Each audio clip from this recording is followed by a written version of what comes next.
Hello everybody and welcome to the Gilded Flask where adventure is never far. My name is Barry and I will be your Dungeon Master for this episode, and I'm joined with three wonderful people. Please introduce yourselves. Hey, I'm Anne. I play Kala Lalakot, the Inquisitive College of Spirits Bard. I'm Daniel. I play John Varenthal, the Paladin of Midnight Human. I'm Marissa. I play Casariel, the ASMR Twilight Cleric. If you're joining us live on Twitch, then hello, good to see you, and please let yourself be heard in chat. When we take our break later on, you can also chat with us in the Discord live, so if you're into that, you can totally do that. This is going to be fun. If you're not joining us live, but you're watching us on YouTube or listening to us through the podcast, because yes, we have that too, then hello, and good to see you, good to hear you in the future, I guess, from this point on. Yeah. We have 35 episodes out right now, and this is number 35. Man, it's a... This is a campaign, right? We're enjoying ourselves. We have a couple of awesome people that have helped us in creating the show as we have it, with awesome maps, for example, from DM Andy, and so much more. If you want to know all these people that have helped us out in one way or another, then please check below the video for a complete list of all those people on YouTube. And with that, let's head into the tale. Tell me, do you like ghost stories?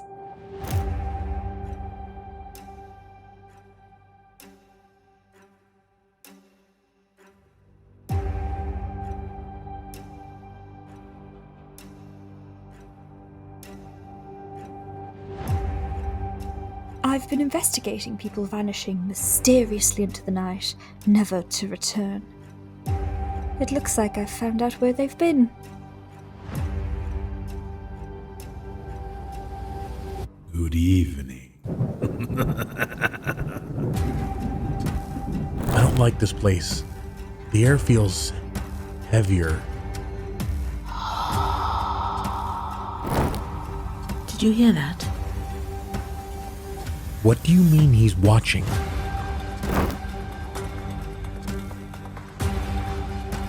In this place, nothing is what it seems. We come from an ancient land. There's no time for this. What are you looking for? This place has taken my father and my mother. It will not have me.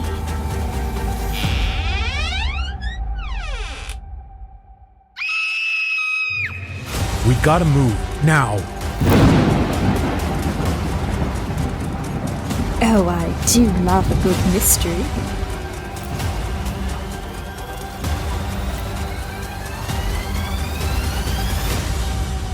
Barovia is mine, and so are you.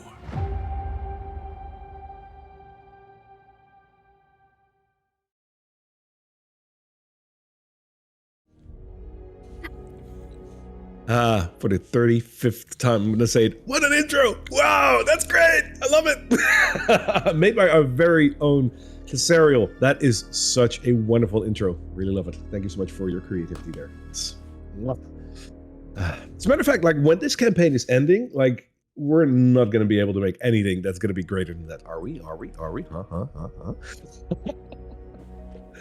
We'll see. Oh, the pressure is on. Oh yeah, like, you know, we got something to we got something here. Beautiful. So what did we do last time? Last time you went up the mountain for the trek towards the Amber Temple.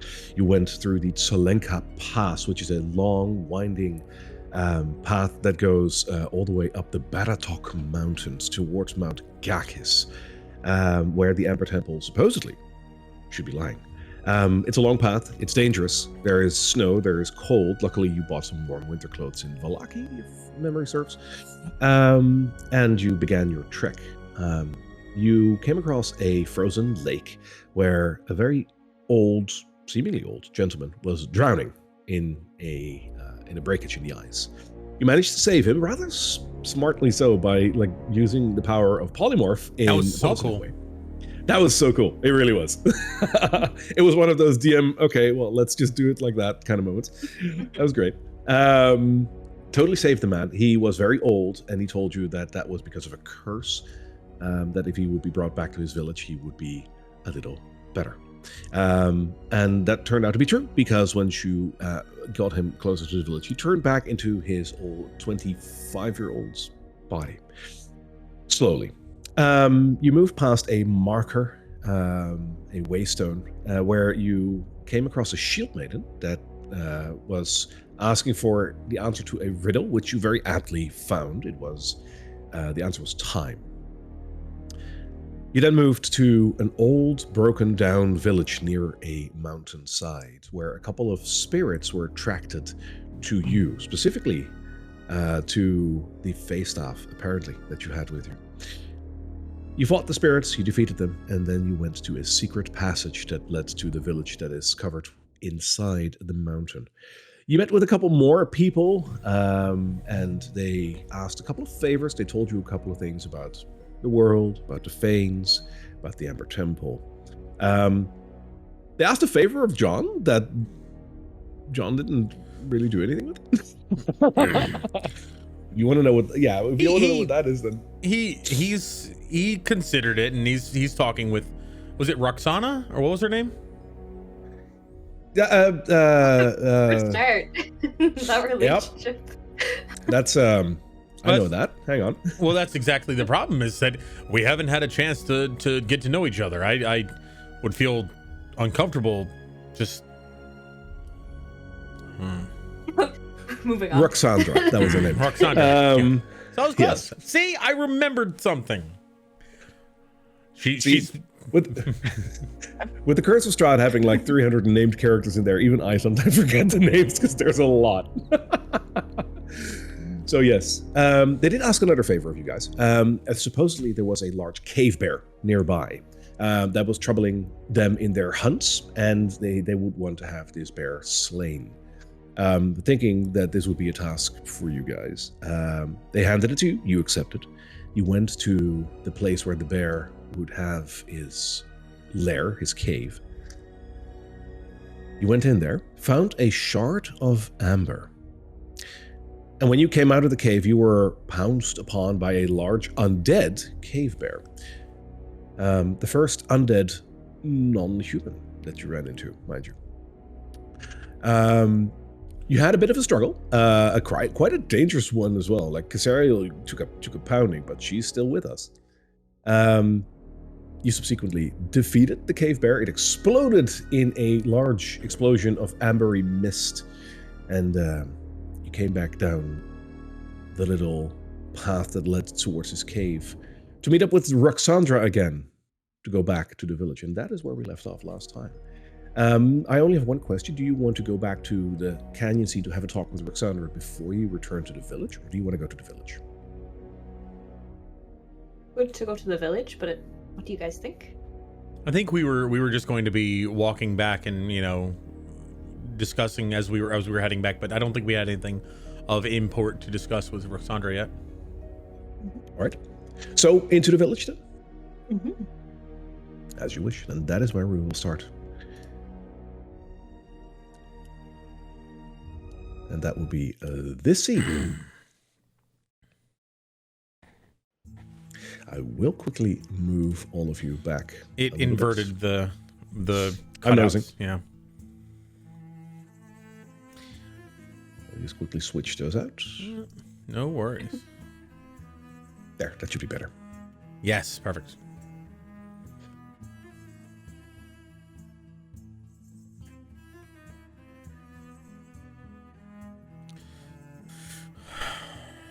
Well, is there a spot we can set up camp for the night?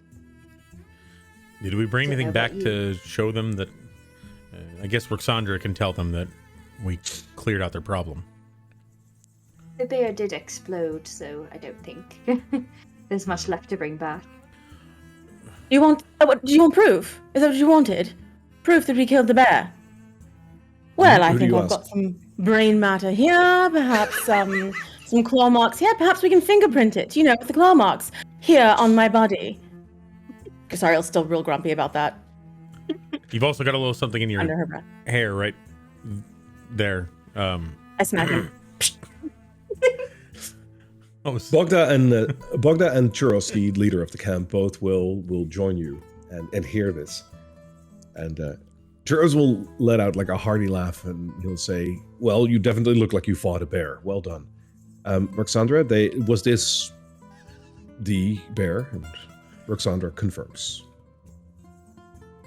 Did you know that it was undead, or was that just a nice surprise for us? Undead? Mm-hmm. Any local necromancers nearby? Maybe rising bears from their graves? It had a really shiny rock in its cave too. It was weird. Yes. And Carla will reach into her bag and pull out the amber, but hold it very tightly. Are you holding it in your hand? Yeah, but tightly, you're not taking this from me. Cool. I think the question was, are you touching it with your skin? Are you wearing any gloves? We're in the cold. Sherlock Holmes word. We're all wearing gloves and jackets and stuff. It's a very fair point. Yeah. So you're wearing gloves? I'm wearing gloves. They're really woolly and cozy and stylish and purple. Cool. And seeing as you're a bard, are these full gloves or fingerless gloves? Yeah, Fingerless gloves don't make sense in cold. Oh no, they don't. They don't have to be, because I play the bagpipes. That's just screeching into a weapon.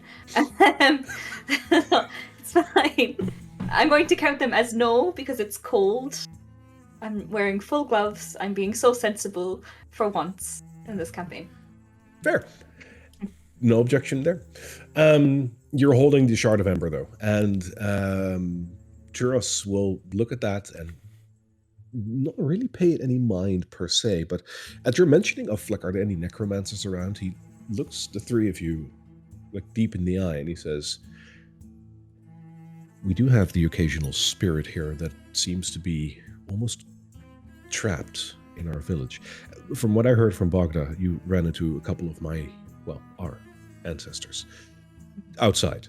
And I do apologize for that.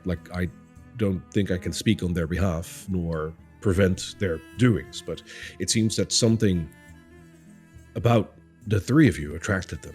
I don't really know what. It doesn't really happen all that much. Then again, we don't get that many visitors." Spirits are quite drawn to me, I have been told. Is that so? So anyone you want to contact and make it happen? Well, the only one that we have in our midst that knows anything about the undead and the spirit world more than what we can perceive ourselves is our elder, who you've talked to before, Elder Balan, over here in the tent. Maybe he knows something, but it's very unsettling to hear that the bear is undead. I don't think we've ever had an undead bear around here, have we? Both Roxandra and Bogda shake their head. Have you ever had any bears that exploded? Might not be easy to see if they were undead. I mean, if it exploded, that's what ours did. Which guarantees it probably won't come back from the dead again. It's kind of hard to reform a physical body when it's in pieces across the snow. Which is reassuring. That should be something that puts your mind to rest, to ease. And Carla's going to quickly tuck away the amber before anyone else can get their hands on it. Churros is visibly confused by your explanation of how you basically fought this bear and defeated it. He's a simple hunter. He might be a clan leader, but other than that, he just shoots bears with bow and arrow. So this is new to him. Well, I mean, since it's new to you and it wasn't a possibility before, perhaps more animals that cause your tribe some trouble could be met with a bit of magical incentives, just in case they are undead of nature, you know. Be a blessed weapon or a blessing around the camp might help you. We do know that magic comes from one place close by. Well, relatively close by. It is a temple that is not far from here. And the magic that comes from that place is generally perceived as dangerous. It's not that we've sworn off magic by any means. Elder Balan believes in the power of the Fae, and that too is magic. But we prefer to trust in the power of iron and steel. It's reliable. I and gesture understandable. to one of the spears and wood. That would also be something we trust in, yes. Well, we have such a big day tomorrow. Could we just rest, or? Do you have a tent? Oh, yes. Just one for the three of you, or like? Yes, that will do. Might spend the evening with Roxandra. I want to learn more about her, and he looks to Roxandra, and I'd like to tell you more about myself if you are okay with that. Roxandra looks back at you and nods and says, "Well, you're a very capable warrior, if anything. Yes, I would like to hear more of your stories. Please, I will guide you to my tent. For you too. The tent directly, like over here," and she points to the tent to the north, is empty. Feel free to make it your home for now. Thank you. Cool. I'll pack up all their stuff and move over there. So, when you say tent to the north, is it this one? Yes, Over there. that one. Bye, John. Have fun. Thanks. Good night. Roxandra will take John by the wrist and pull him along towards her tent, which is all the way over here. What do you make of that, Casario? I wish I could tell you a romantic endeavor had begun, but I think he's genuinely just wanting to get to know her. I think you might see like a friend there. Just a little sad. A way to understand her people. I'm not really sure, but I don't think he's thinking what most people would be thinking. He never is. No. To be fair to him. Now, what about that shard that you found? Sure. I don't think I got a chance to really figure it out, so I'm going to pull it from the bag of holding again and cast Identify on it. Yeah, sure. So you will notice that the shard has some residual magic on it. And it isn't necessarily positive magic, is what you immediately get from this. Let me quickly get the stats and see what you can learn from that.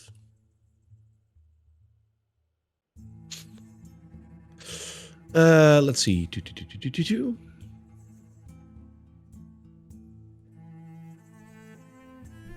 We'll say Identify is a touch spell, so I would have to actually touch it, like with I know. my hands.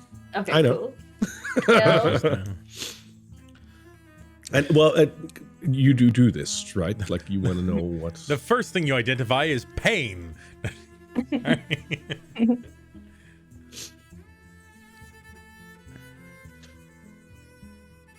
the shard itself. Basically, gives off not a painful feeling, but it gives a feeling of sorrow and a bit of despair. Something you're not unfamiliar with, like dabbling in the world of the spirits.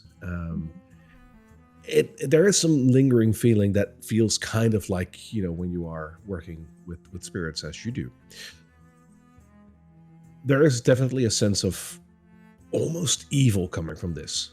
Even though you don't do chicken good and evil, but like there is this sort of like evil magic that is coming from it. And when you touch it, you do feel, you don't feel strengthened in any particular way, but there is this sense of like, ooh, it's painful, but I kind of want to touch it again. No. wonder if it's... I relay all that to Casariel, and then I say, I wonder if it's connected to one of the gods down there. Oh, perhaps, but what would a bear be doing with it? That is the question. Oh, perhaps it was on one of the unfortunate people that died in the cave. Maybe someone travelled to the temple and brought it back with them, yes. It's clearly dangerous, but I wonder if we found whoever's tomb this is enclosed in, if we might learn more. And I'm going to tuck it back away into the bag. Is there anything else we need to review for the night? Anything else we've learned? Well, I think there's a fane around here. Did we find out exactly where? The Amber Temple holds the red fane stone. We have to go there and search for it. And that would be related to the mountain fane, which is located at the hill, Yester Hill. Oh, right, So yes. It seems like one of the gems is always in a different place to whoever the fane is. So if we Right. can get hers, we might get an upgrade to the Fae staff, of course, but it might be a worthy endeavour to have them on our side at least, when I push think comes to so. shove.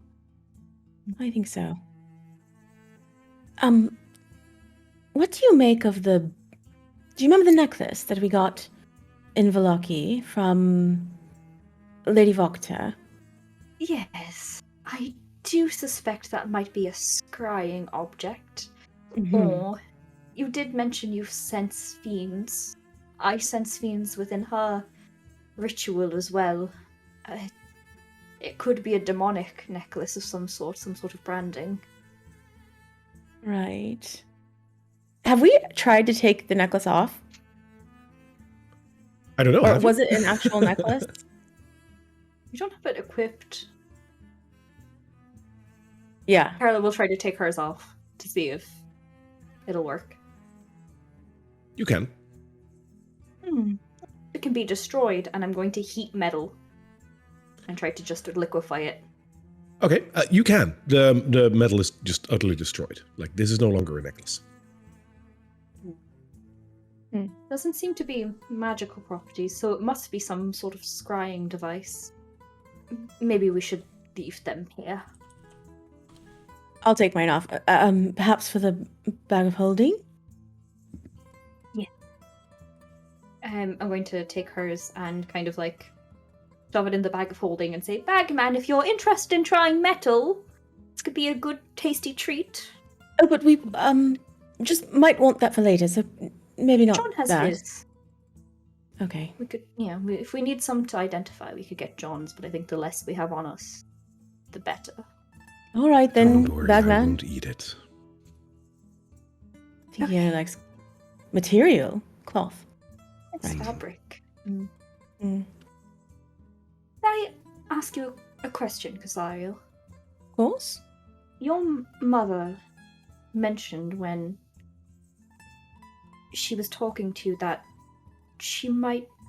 Strahd at least was trying to convince her that you could be an heir to Barovia to take up the placement for him. Is that something you're interested in? Or would be with... Is that part of your plan, or...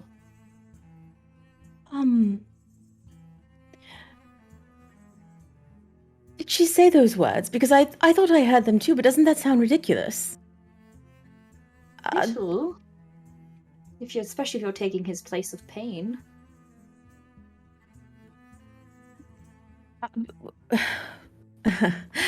I certainly would,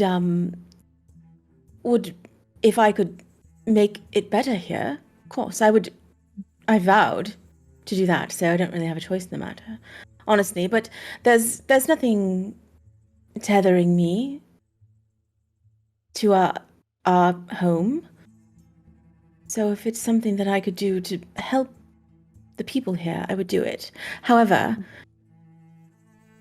every deal made with one of these entities, every single deal, is a bad deal. It's always a bad deal, even if it's got good intentions. Look at my mother.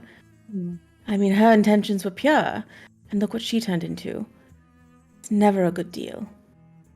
So, that is something I also know. Very tricky situation. Thank you for sharing your thoughts on it. Through the chaos that we've had, I haven't gotten a chance, and I know I am very sorry that you did lose her. Well, she's still with me. Do you know? So that's something. And it wasn't her anymore. Of course. Wonder what John's up to. Oh, I'm probably boring that poor girl to death, let's be real. That sounds Or like an confusing elbow her. cue. Confusing her, more like. Oh, I fought this. I fought this. I fought this. I didn't kill it, but we fought. I mean, he's just going listening through a bunch of. Oh God, no.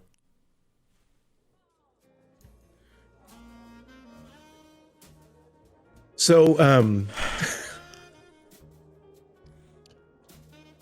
you're showing off, like, you know, things that you've done to her, Well, or what? and asking her like different things about. So I imagine like if we were to cut to the morning, he'd be like, "She taught me how to weave a rope and cure leather and something about making a snare trap." She was talking about hunting things. It was pretty cool.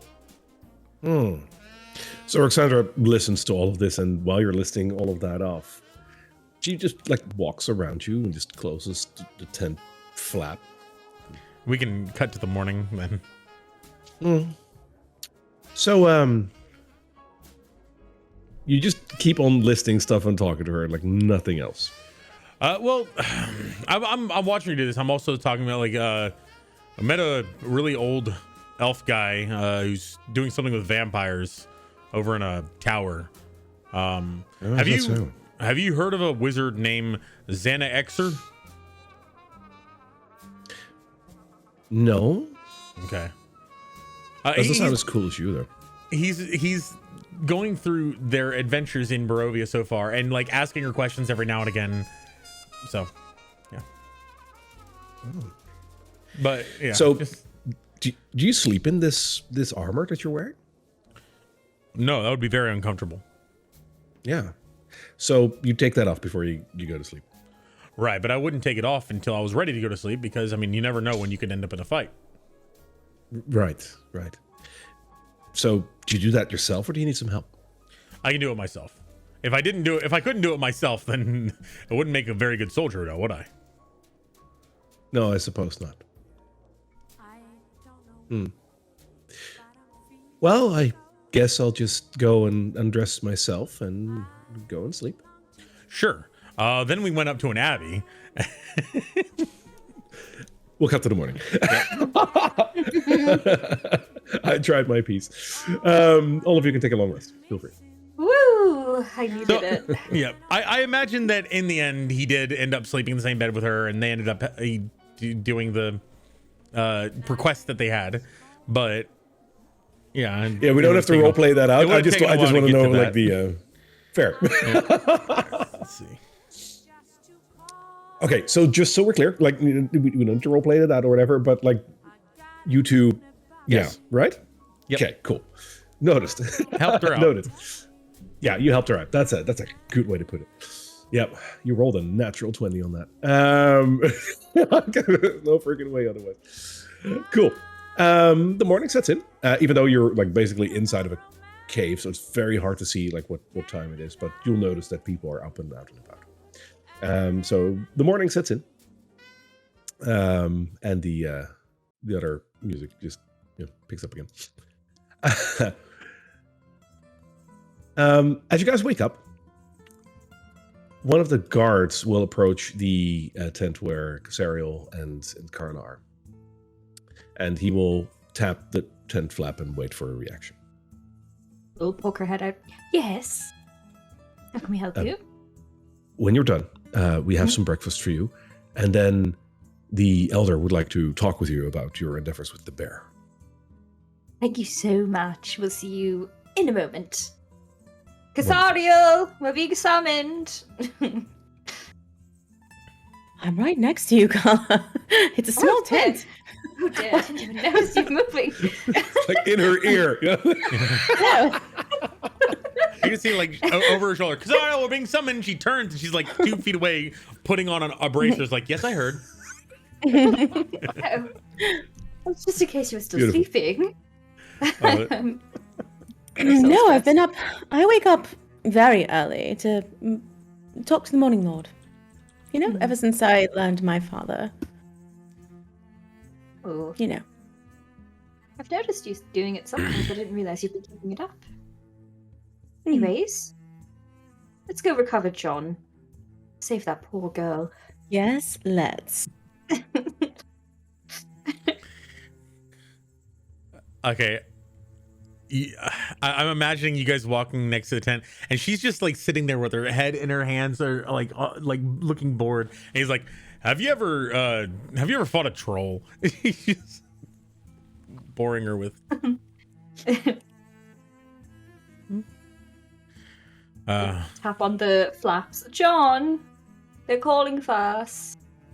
If you're decent, come out. Yeah, he walks out fully armored. Good morning. Good morning. And Roxandra will follow and will like basically brush past the two of you, Casariel and Carla. And as she does, she will very softly like say to just the two of you, how do you put up with him? As she moves on.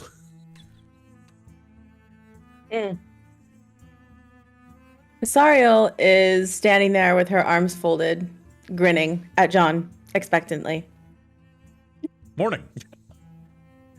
Good morning. Do you think they have any food? I know Breakfast? they have food. Mhm, Fantastic. they told us they did. What did you guys talk about? Stuff. Me too.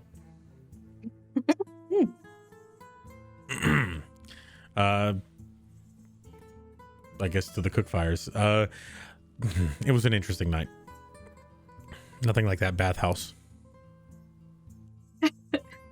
Oh, that could mean anything.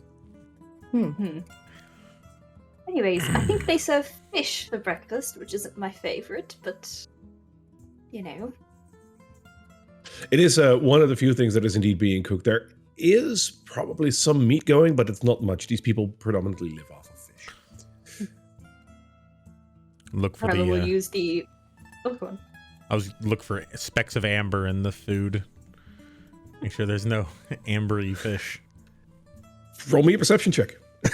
God, I'm very scared now. Oh, that's a 21. Holy crap! Rolled a 17. Thank you. Wow. You don't notice any amber specks in your food. Cool. Looks safe to eat. Carla is going to pull out the book of misspells and make some magic missile, the pies for herself. Yeah, okay. Magic whistles. Yeah. Cool. You will have yourself a meal with that. Wonderful. Yeah. That's what I'm going to eat. What about Sariel's kind Sarah? of like going through her spell book. I guess she's got a book, or I don't know, she's doing her prayers, something. However she prepares for this day. Is that something some sort of magic I should bring with me, specifically? Going to the temple, so anything that could really fuck shit up would be good. Oh, I always bring those. Yes. But I do save room for one or two specialty things. Like you have any- Do you? Go on. Did you ever learn? I know that they taught this to the other clerics. I never learned it in my time. But there was a spell to banish evil entities from this plane. Is that something that we ever were able to do? I know how to do it. What, did you not go to class that day? Only the most skilled of us were able to master that. I wasn't able to yet. That makes sense. Sure. Yes, This I is can the do that, D&D and I equivalent. This is the D&D equivalent of it's Leviosa, not Leviosa.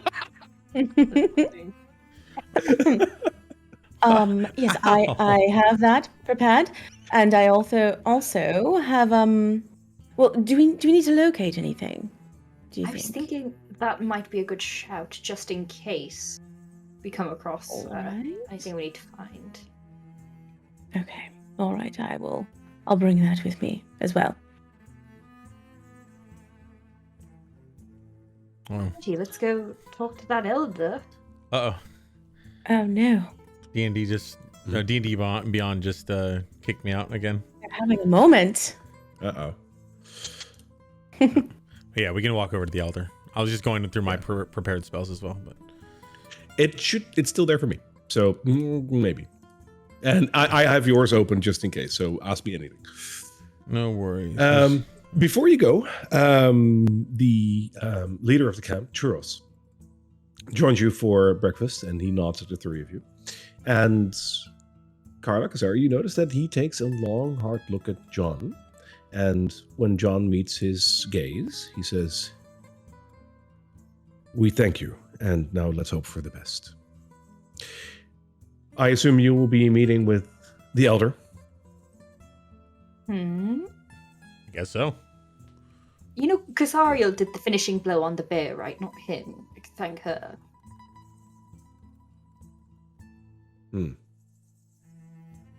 Well, if my sources are correct, more than one finishing blow was dealt yesterday. And we are potentially very much in your debt. There was only one bear. We killed one as well. You're Yes. in his debt. Is that Potentially, right? yes. Oh, well, we'll wait a month to see? Is that about how long we'll need to wait before we know if you're in his debt? Before there's another bear? Or... In about a month, we should be able to tell whether or not. Yes. Sure. Yes. We'll Good. know for sure in about 9. Fingers crossed. Yes.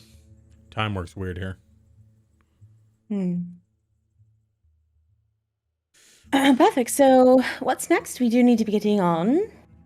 To the elder, apparently, about what we found with the bear, and then off to the Amber Temple, I think. All right. We'll make our way towards the elder's cave. Right. The elder will be eating some porridge in his front tent. Hello, Elder Balon. We fought the bear yesterday. Very difficult to kill. It was undead. And we might think that this particular shard of amber, and I'll pull it out of my pouch, might have to do with it. Any recognition? Any theories? As you're mentioning of undead and you showing him the amber shard, his eyes narrow and he gestures towards a table to put the amber shard down. I want that back, so if it does break, I'm not going to be happy. And then I'll put it down. Don't worry. He takes a long, hard look from a couple of sides, looking at the shard and then back at the three of you, and he says, This seems to be a shard of amber from the Amber Temple. Figured. The dark powers that were imprisoned by the Fae in the amber sarcophagi within the temple seem to have broken free. For centuries they remained imprisoned and under the watchful eye of both druids and wizards. Not one shard left the temple, but you see, Amber, and he stands up a little straighter to try and teach you something. Amber has an amazing property. It can infuse, or it can be infused with magical powers. The Fae have used amber create their phagems, but also to imprison certain dark powers that were roaming about the land, capturing them in amber sarcophagi, large amber crystals that were sealed away in the temple. If a dark power like that ever escapes, part of their power will still remain inside the amber, for they have been encased in that for so long. The amber itself is forever corrupted. It would appear that this particular shard that you've brought me is from a broken sarcophagus. If it is, then I fear the worst. A dark power has escaped and has used some of the amber from the sarcophagi to spread its darkness. I can only surmise an unlucky adventurer had taken it from the Amber Temple. And their life came to a short and violent end when they ran into this cave bear that you have killed. The cave bear must have died, and the dark powers held within the shard of amber transferred into the dead cave bear, creating the beast that you have fought. Of course, I have no proof for my hypotheses, but this is what I fear has happened. Makes sense. We have heard of some of the gods that are entombed there, or the evil forces. Are you able to identify which one it might be able to be? And I'll pull out the book of the gods entombed within there. And I describe the feelings that I got of despair and sorrow and all that kind of stuff, and trying to identify out which ones it might be for that. He will shake his head and take a step back, and he says, from description alone, I won't be able to. It would require me to perhaps make a connection with the amber, and if you would permit me, I dare not. This is very evil and dark magic, and I do not wish to meddle in it. Yeah. We'll keep it safe and out of undead bear's hands for the moment, but well, good luck to us all, I suppose, if that thing is free. And I'll take back the amber and put it into my pick holding. Is there anything else you need of us before we leave for the Amber Temple today? He looks at the three of you and he says, so you know the way. It's up the mountain, isn't it? And I'll bring out the map that has all of the kind of many people we've been can you point this out to us? He will indeed point towards the road that you have been following so far, and he says you have moved from the road over here towards our village, and if you move back, this is the road that will bring you up. There is, however, one caveat on this map that wasn't drawn. Mm-hmm. It seems that even the map maker itself has drawn this particular road based on story rather than experience. A little further ways up the road, you will run into a portcullis, a final line of defense before the Amber Temple. I will warn you, this portcullis is heavily defended for those that do not know what kind of magic protects it. Is it... Go ahead. Is it defended by a force? Some living souls remain there, or? In a sense, yes. Back when the Amber Temple was built, a few lines of defense were created to make sure that the temple itself would be obscured. As you can imagine, it should not become some sort of haven for people or a tourist destination.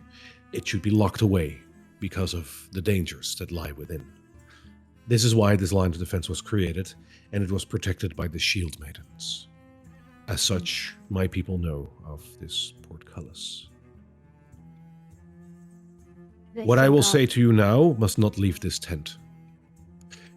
We will not permit anyone to move past the portcullis, but now that you have shown me that potentially darkness has broken free, perhaps investigation would be a wise decision.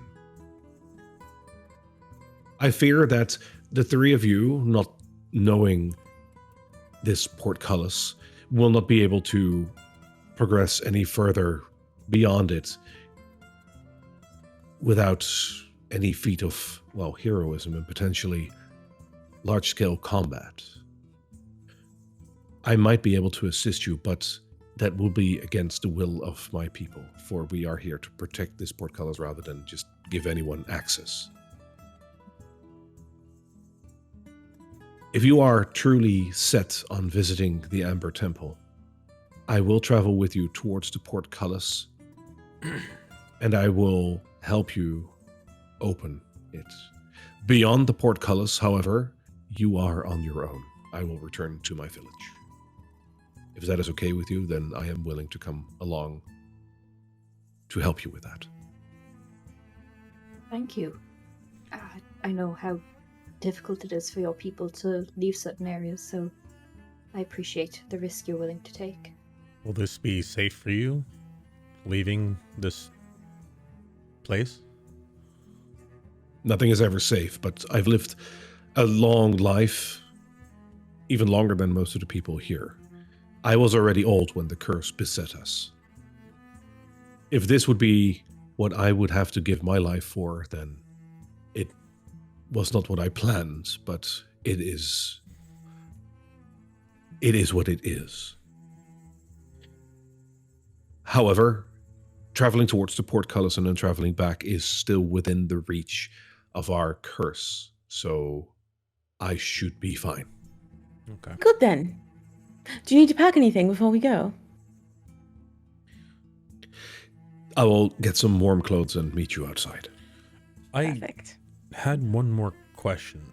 What you say that people were making things out of amber? Is it as for some amber is not a, if I remember studies correctly, amber is not a stone in the way that another stone is a stone. What is amber?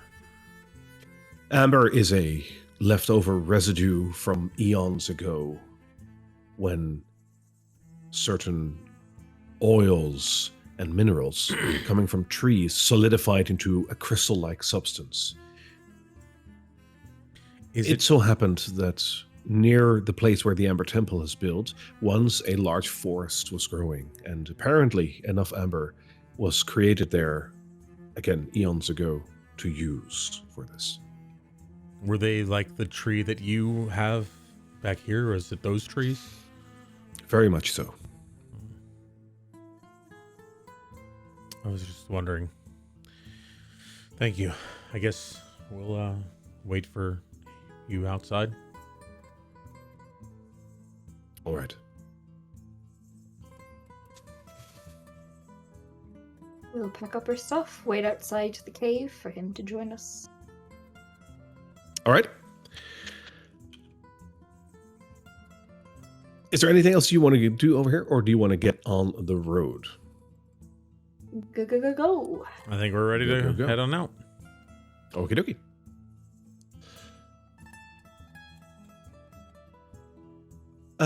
Let me quickly see. As you go outside, the weather is cold, surprisingly, and there is a snow drizzle that is coming down. And after a little while, Elder Balan follows you outside. He doesn't look all that different, save from like a warmer coat that he has put on. He looks towards the sky and then looks to the three of you and he says, "Let's hope that the weather will stay this way. But I fear... No matter. This way, please." And he walks in front of you towards the road. Would it make sense to bring one of your guards with you so that when we part ways, you'll have someone to defend you on the way returning? The guard will probably try to stop me and maybe even report to the village elder. The village leader. That I am helping you. It would be best that I do this myself. Okay. On the road, you travel for a couple of hours, so you'll be reaching about, say, midday, when the road itself starts to become one of those very dangerous, hugging the mountain kind of paths, going pretty straight up. Another hour passes, and you take a curve around the side of a mountain. When you go around, you finally see in front of you a large brick building. The building itself is, by any account, beautiful and unlike anything you've seen over the last day or two. The rest is just nature, and the village of Bargau that you just came from was tents, wood, leather. But this is almost like a feat of architectural prowess. It looks beautiful.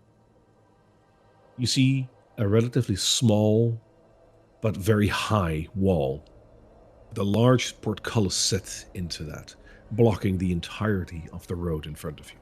Just beyond the portcullis, you notice a lone guard tower made of the same sort of brick. It seems to be constructed around the same time. You see some stone statues lining the walls here and there, but obviously the most enticing to look at is the portcullis itself, for within the portcullis you see a large green roiling mass in between the iron gates. You're 100% sure that this is magical in nature, and it looks dangerous. Out of character, it looks like a cut down version of Minas Morgul. And, yeah, that's kind of what it looks like.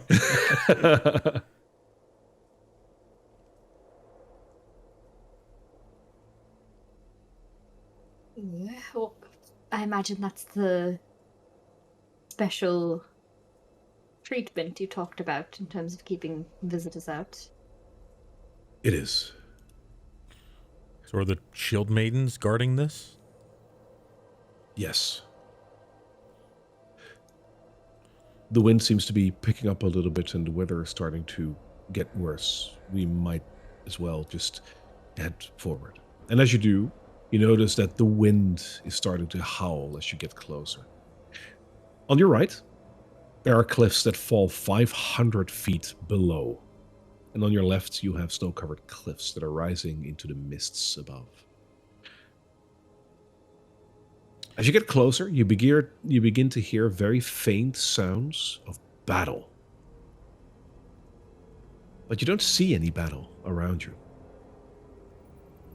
And as you get close to the portcullis itself, a feeling of sorrow floods over you, as you know that this is the site of an epic battle from centuries long ago. You can't see anything that gives you any proof of that, but inside, you just know. Something very evil happened here. Something horrible. Do you think we'll have to answer another riddle to pass? He's looking at Elder. Carla.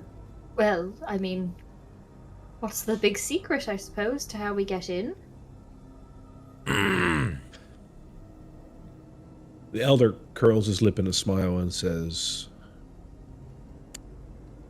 "You are a very bright group of adventurers. Indeed, this gate has been guarded by more than just magic." And as you approach, the three of you, to where you are right now, you see two very large stone statues flanking both sides of the portcullis. Getting as close as where you are right now, the right stone statue suddenly bursts to life and stretches her arms out to the side and a bellowing sound from her voice comes forward, and she says, I will uphold the chivalrous tradition of the Ursari people and the natural law of the Fae and her allies. What will you do? Time.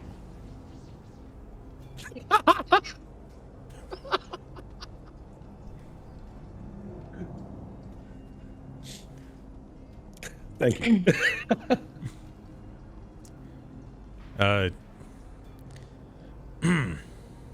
Didn't seem to work. Didn't seem to work. You want to show him the rock that you showed the elder? Oh, okay, we keep bringing that up. Carla will pull the rock from her bag of holding and hold it up towards the statue and say, this has been dislodged from one of the sarcophagi. Clearly a darkness has been unleashed in this land. We need to find out what, and we need to stop it. That is our intention. The shield maidens, very fittingly, look at you as if they're statues. And as you say that, they remain motionless. But that one that spoke to you before still has her arms stretched out, a sword in one hand and a shield in the other. The elder will stand next to you and say, there is an oath that must be recited here to open the gates. I can recite the oath for you, but know that when I recite this oath for you, the gates will unlock and you will be allowed through. But should you require passage back, you will need to once more say the oath. So pay close attention. Do you wish me to say the oath? Please. I'm mostly Also, ears. I'm noticing that this token doesn't show up on your screen, so let me just quickly put him down there again because Oh, there we go. Yes. There he is. Cool. I know we were theatering the mining in it, but awesome. No, he's totally with you. He takes one more step forward, looks at the shield maiden that moved previously, and he says, my heart knows only virtue. My blade defends the helpless. My might upholds thy weak. My words speak only truth. My wrath undoes the wicked. My knowledge defeats ignorance. My skills be taught to the willing. My temper be held by patience. My aid to those who seek it.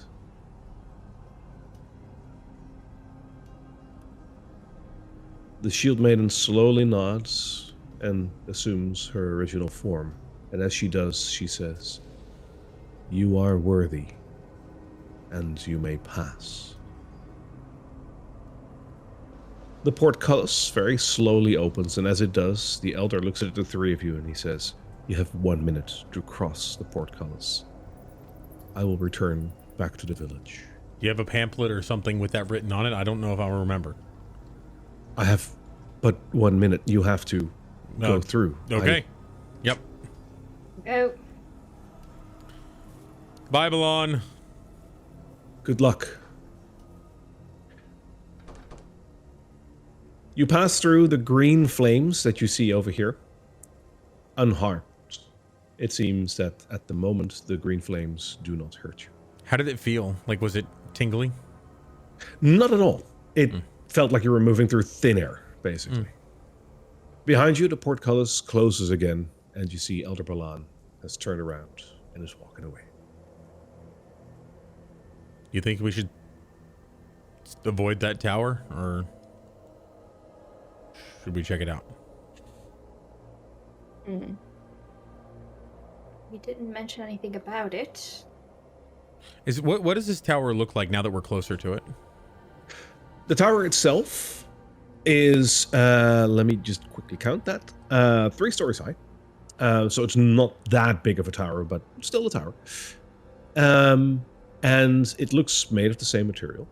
It looks very old, but that being said, you do see a couple of lights flickering on the 2nd floor. Apparently, either someone is inclined to light the fires here today, or maybe someone is even at home. It's likely the Shield Maidens, and I don't know if they'd be too happy to see us. Oh, I mean, it's not really our business. You guys want to keep heading up the road? It's the Amber Temple. All right. I guess he said something about coming back through, so we might just be back through anyway. As you move past the tower, you notice that around the corner, there is a person that is digging some snow and throwing it off the side of the cliff. It seems as if he is cleaning up the side of the tower. Ah, there. As you move past, Oh, sorry. he quickly turns around, and especially when you say hi, he will quickly turn around. Hi. And as you look at him, he's about average height, about average size, but he's wearing one of those really weird masks that they wore during the plague. You know, one of those like plague Like nozzles. Dr. Mask, yeah. Yeah. He lifts up his lantern to have a better look at you. You live here? Yeah. Yeah, this is my tower. Well, not mine, but I live here too. Yes. Cool. You know if the Amber Temple's close? You're going to the Amber Temple? Where else would we be going? I don't know. Maybe just visit. Like you just came through the portcullis. Mm-hmm. The answer You know wasn't the time. riddle?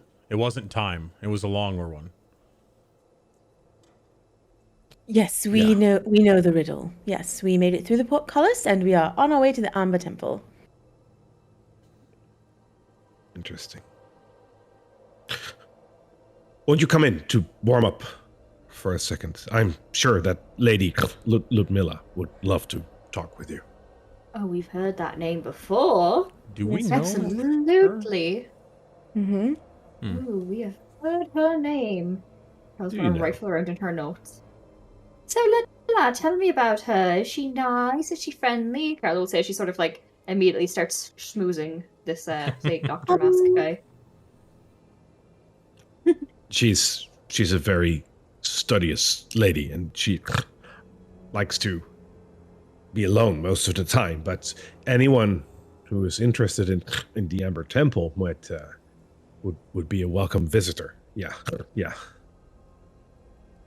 Okay, well, you lead the way. You know her. I'd hate to barge into her house.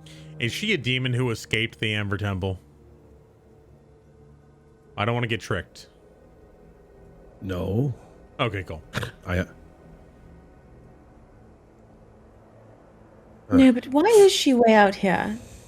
Is she not better suited at Castle Ravenloft? That's a scary place. I don't think she would like to live there.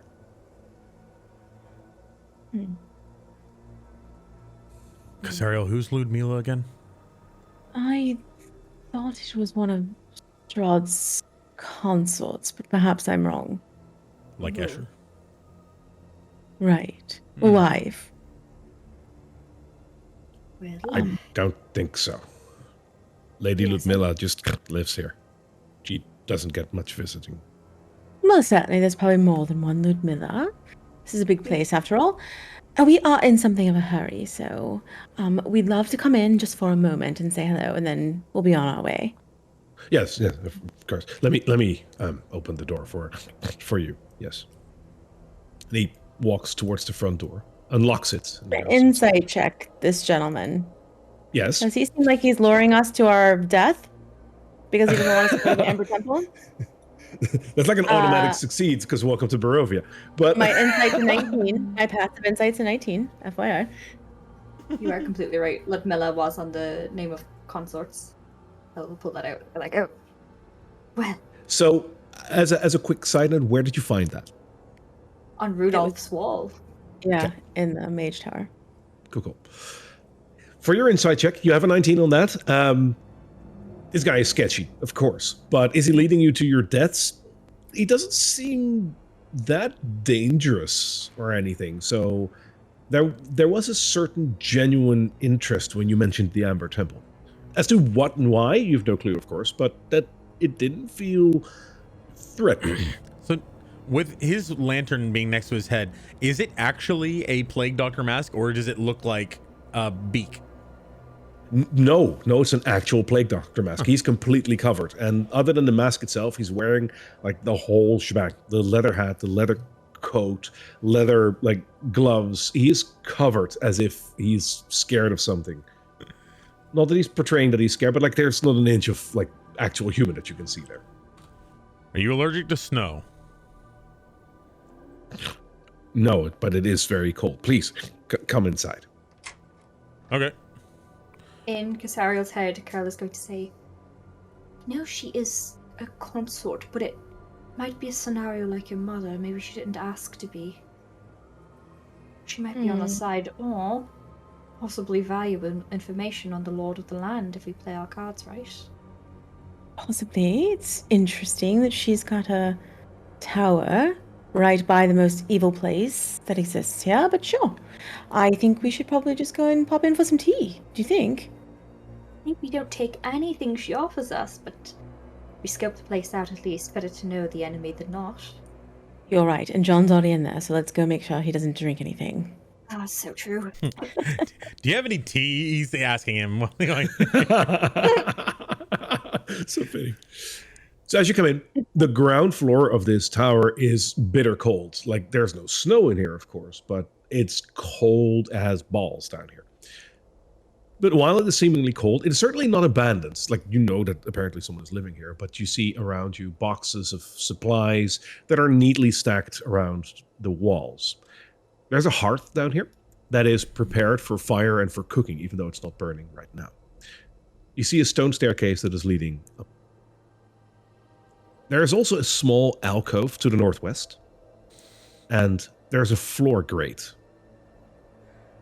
The grate itself seems to be opening towards an oubliette. I'm pretty sure you guys know what that is, but in case you don't, basically a small dungeon. About 20 foot below. There's a foul odor rising from the oubliette. So, given that he has got this Plague Doctor getup on, and that I imagine I heard the tail end of their conversation about don't drink anything, I'm going to go ahead and cast Detect Poison and Disease. That is cool. What's your radius on that? So for 10 minutes and concentration, I have 30 within 30 feet around me, blocked by 1 foot of stone, 1 inch of metal, and thin sheet of lead or whatever of dirt, 3 feet of dirt and wood. I can detect the presence of poisons, poisonous creatures, and diseases. I can also identify what kind of poison, poisonous creature, or disease in each case. Cool. You don't notice anything right now. Cool beans. So I'm just gonna have that on and be like, nothing seems to be poisonous in the area, and you can kind of see a sheen in my eyes. Good to know. The lady is upstairs. If you would go, I will. Did you want some tea? I can make something.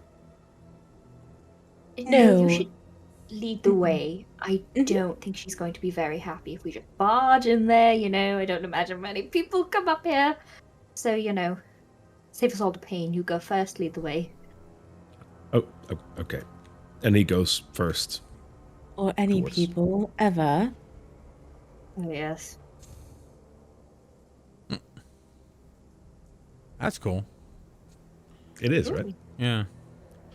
And yeah, I will show what happens over there. No problem. As you go up, This is a new thing I'm trying out, by the way, like a little teleportation thing. So glad you like it.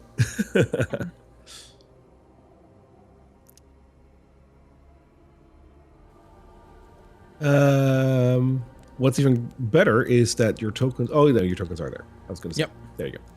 Cool. I was like, oh, your tokens are gone. Like, you just disintegrated on the stairs. Give me a Constitution check. You take 15d10 damage. Stair damage. Oh god. As you move up the stairs, first thing you hear is a bubbling cauldron that is sitting in the middle of the room, and there's like vapors rising from this cauldron. On one desk, there are some beakers and alchemy that are like at work. There's like stuff going through them. There's a smoldering fire here, and near the far window, there is a cloaked female that is standing over some scrolls and books on the desk. And as you come up the stairs, she doesn't turn around, but she does address you and says, "You have come far and managed to pass the fabled Zulenka gates. Even Strahd's army was never able to breach the gates. A rare feat indeed." She turns around and faces you. You notice her flowing dark hair, beauty, and icy blue eyes. Interesting. How, may I ask, did you manage? Bit of help from a friend. Are you Ludmilla, by any chance? Yes. Yes, I am. Nice to make your acquaintance. And you are? Carla Lila Carton. This is Xariel and John. What are you doing up in this place all on your lonesome? Surely you must get quite bored up here. There is a lot that I can do in my spare time, and over here at least I am not bothered. Munster, make some tea for our guests.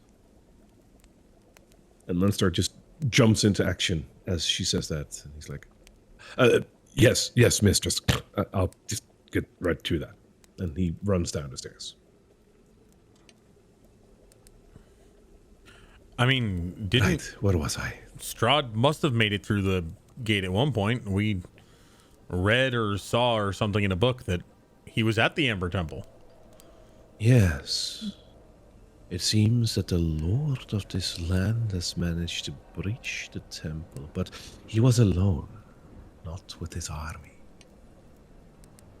Well, I do remember that Gwillem character being with him. The who?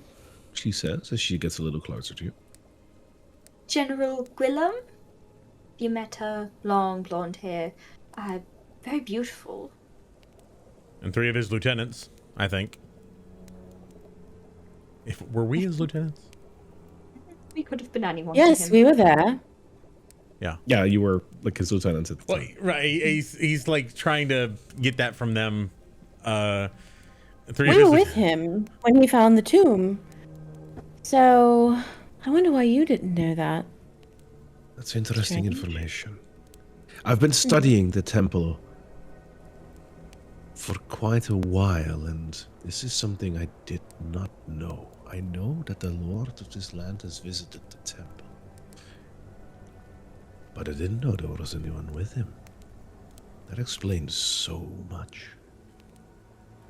Continue. not What know else do you him? know about the temple? Oh, You don't well, know that- him. The lord of this man, of this land? Of course, everyone knows him. What of it? Personally, you don't know him. Unfortunately, I have run into him once or twice. He's tried to court me, even at some point. But no, I would not go as far as saying that I know him personally, no. Well, then how could you know a secret as great as that? It would be the very reason why I am here, holed up in this tower. You see, The powers of these lands fascinate me. If a once man like Strahd would get powers beyond imagine from a temple like that, then surely there must be more than just that. But the temple is notoriously hard to breach. There are vaults that are so closely guarded by powerful magics. No one knows what goes on inside there. I have made it my life's duty to study this temple and uncover what else is in there. You seen any recent strange activity from it? You know, maybe people running off with bits of amber, that sort of thing. As Carla asks that, I'm gonna detect evil and good. Ooh, 1 second. Yeah, sure. She will emanate a sense of evil. Checks out. But is she Yeah, poisonous? so as Carla asks that, she's I assume that her attentions are drawn towards Carla, so I'll blink and my eyes kind of glimmer a little bit of purple, and I'm gonna detect that and then just glance back at Carla. One question though, it is a spell that lingers. So do you use it to quickly assess the situation and then drop it again, or do you keep it? Oh no, I keep it. Cool. Okay. I'm gonna keep it for as long as I can. Cool. Just have to ask. Yeah, so her attention is definitely drawn to Carla as she asks that question. And she looks at Carla and says, stolen from the temple? I don't think anyone has ever been in there over a couple of 100 years. You Goodness, seem it's to been know your so much life's more than I work. don't know. Right, it's been your life's work to study it, and yet you know so little about it. That is odd. I dare not set foot in the temple myself just yet. It is a very dangerous place, after all. Ooh, why is that? Some magics, you say. Would you know perhaps if there's a caster there of some sorts? I've heard stories, yes. Care to enlighten us with any of them? I've also heard stories myself about other So why things. would you want to know this? Are you planning on visiting the temple? Of course, we're going for a day trip. Yeah, Monster asked the same question, but why else would we be here? Is there anything else interesting in the area? Not really, but I have to ask. It seems that you are very intent on visiting this temple. As a matter of fact, it sounds like you are going there with purpose. And I'm very interested. What is your purpose? What are you after? Powers? Riches? Well, I'm a journalist, so knowledge. Yeah. And mightier than the sword, you know? As she says that, John also like sighs, like, knowledge. We're hoping to, you know, quite like you're studying it. We're hoping to get a sort of fieldwork study of it. We've heard as much as we can from the people of Barovia, but of course the knowledge is limited. So what better place to find it than right at the source? As I look at Carla, I'm going to give her the symbol of, like, I need to tell you something. Message me. Yeah. As soon as I kind of like glance back to be like, right guys, I see that, and like look back to her fully engaged, but in Casariel's head she says, is everything okay? Very fucking evil. Very evil, very evil. Be careful. I think she is who we think she is. Absolutely. So Ludmilla will look over at Casariel, and she says, well, evil is a matter of perspective. Yes, that is what someone who's evil would say. Do I look familiar to you? Did I miss something? Ludmilla? Yeah, you missed all of that. Like that's Yeah, like the tone just shifted. I don't look familiar to you at all. You've never seen me before? Oh, I know what you're getting at. Celisariel, was it? Indeed. Yes, you do look familiar. But you're not her. You're not her daughter, are you? In the flesh. So, I say we drop this little pretense and we just speak truth. What do you say, Ludmilla? Ludmila, Yes. you're treading on dangerous ground. Be careful. Just, I mean, for your own sake, just, Oh, spare me the theatrics. I am not here to fight you. Fighting is such a peasant thing to do. Fighting is a last resort for those that cannot fix what they want with words. I do not intend to harm you. I hope you can extend me the same courtesy. I haven't lived here for as long as I have to simply go and be attacked by 3 random strangers that are trying to visit the temple. No, not of course not. I do not actually wish agree with her. harm upon you. I actually like her, Hal. I agree. No fighting is necessary. Good. Fighting is such an horrible pastime. That's one of the things that Strahd always got wrong. Anyways. Kasara's do gonna like your take mother. her dagger out and just stab it into the wooden table next to her and just lean back casually against it and smile. Ludmilla will look at the dagger and then look at you and says, "There's a fire in you that your mother didn't have. This must be your father, who coincidentally is also here. Big family reunion for you." Yes, I am of this land. I am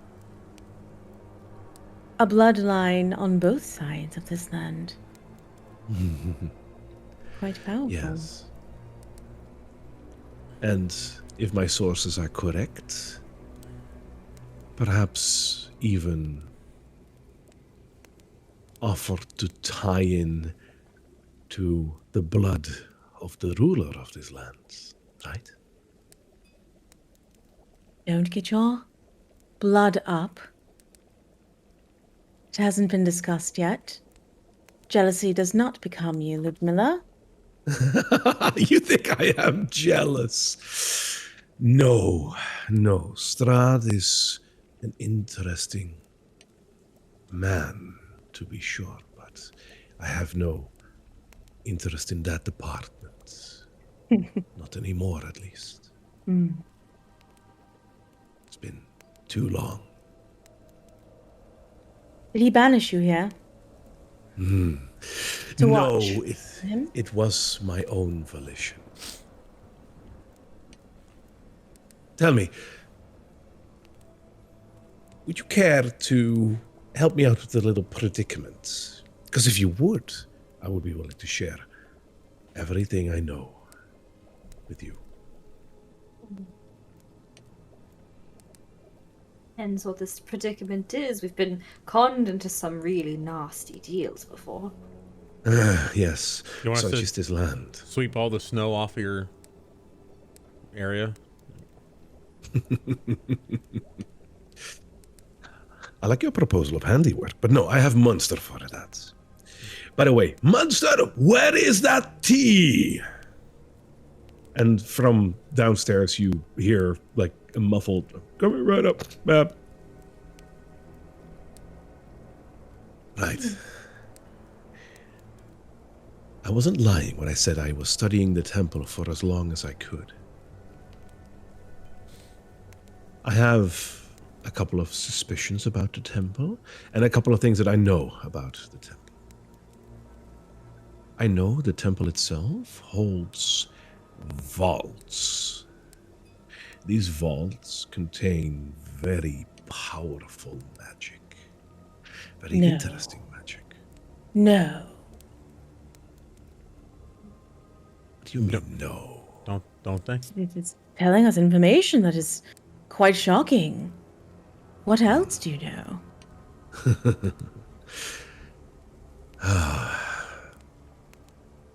As bold as you are, you're not as good as your mother in playing theatrics. But good try. Do you mean in pretending to be nice to people that I don't like? No, you're right. I do fall short in many things, not just that when it comes to my mother's ability to be kind and good.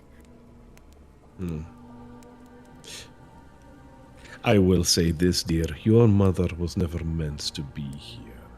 The fate that has befallen her, even I feel terrible about.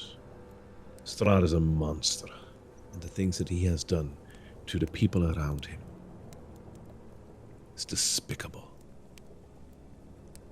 Don't get me wrong. Your mother was wronged, and if you feel that you can take vengeance upon her misery, then by all means, feel free to do so. All I want is knowledge about the Amber Temple. Oh, you and everyone else. You and me. The in vaults of the particular. temple. The vaults of the temple contain very dark magic, but because they are vaults, they're also sealed. Well, not all of them, but most of them. They require passwords or magic that will open them up. And I simply do not know where to find that. But I have a hunch. Perhaps that is something that you can help out with.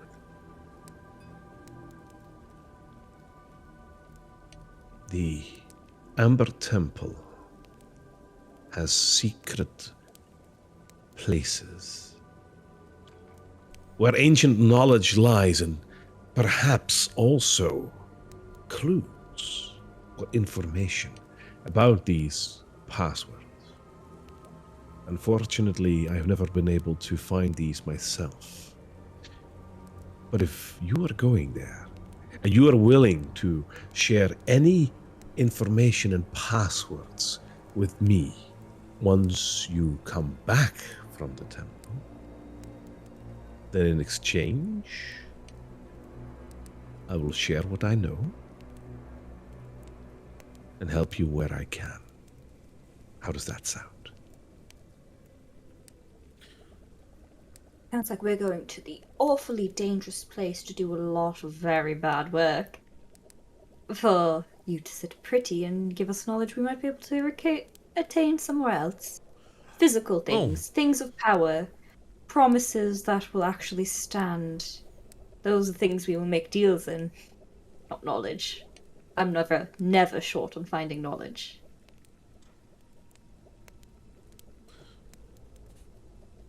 I mean, It is just an offer, nothing more. well, if you want us to get you things like passwords and stuff, then wouldn't it be wouldn't it be good for you if we had an easier time of it or didn't die? Is there anything you can help us on the way there? I can tell you about certain things that lurk within the temple, if that helps you. Sure. Little lie, of course I've been to the temple before, but I wouldn't give that away firsthand to 3 random strangers. But if you intend to help me out, of course I will share what I know. Do you know Rudolph?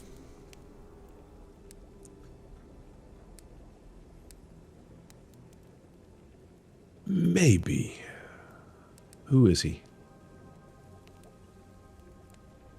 I'm gonna look at Carla and Casario. One of the reindeer. I think more importantly, do you know Exantha? And then Him in too. John's head, he'll hear, maybe don't give away a vampire hunter within the land to a vampire. All right, and he'll return. Right. True. I wasn't gonna say it. She turns around to Carla and she says, "Vampire? Where would you get a silly idea like that? I'm a lady." Oh, are you? Well, you see, it's just most people in conjunction with Strahd do tend to be a little fangy, you know? Can you hear But, our thoughts? What am I thinking right now? Not much is what I can tell. I was thinking about pies.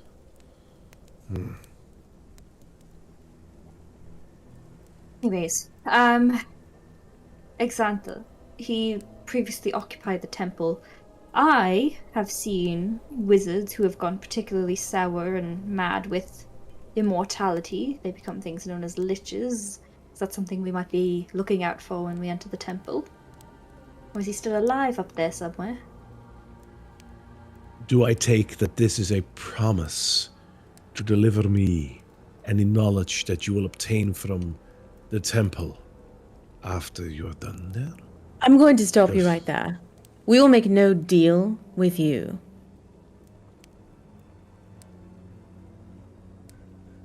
And why wouldn't you? What are you so afraid of? Sariel's going to step forward and just grin at her, make a little circle around her. You know exactly why. I wouldn't. And I wouldn't let them either. So, one of two things can happen now.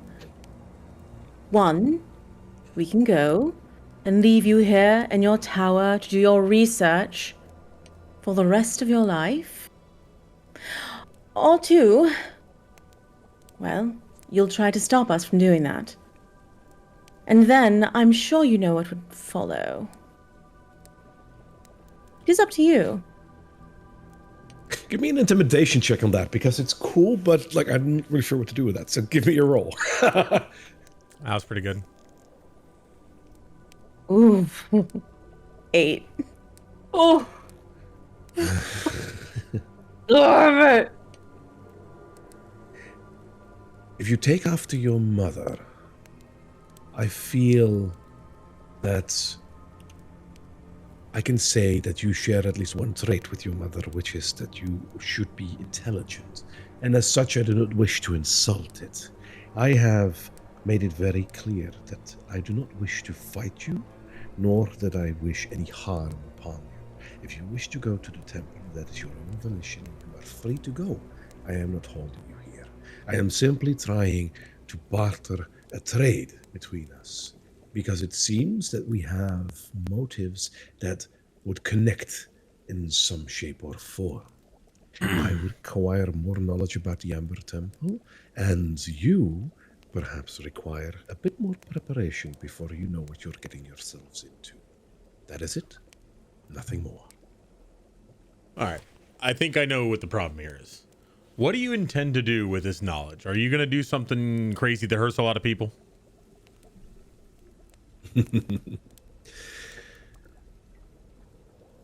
I guess I owe you that much. No, I do not intend to hurt a lot of people. My relationship with Strahd is complicated. When I was a young lady, Strahd took an interest in me. He thought that I would be perhaps a perfect bride for him, and I, being young and naive, was foolish enough to believe that. He took me in. He said all these kind words. He promised me so much. He made me his bride. And when he did, he lost interest. I was set aside for another girl called Anastasia. And for a name, Tatiana, that wasn't even real. He was hunting ghosts while I was there ready and willing for him. So I chose my own path.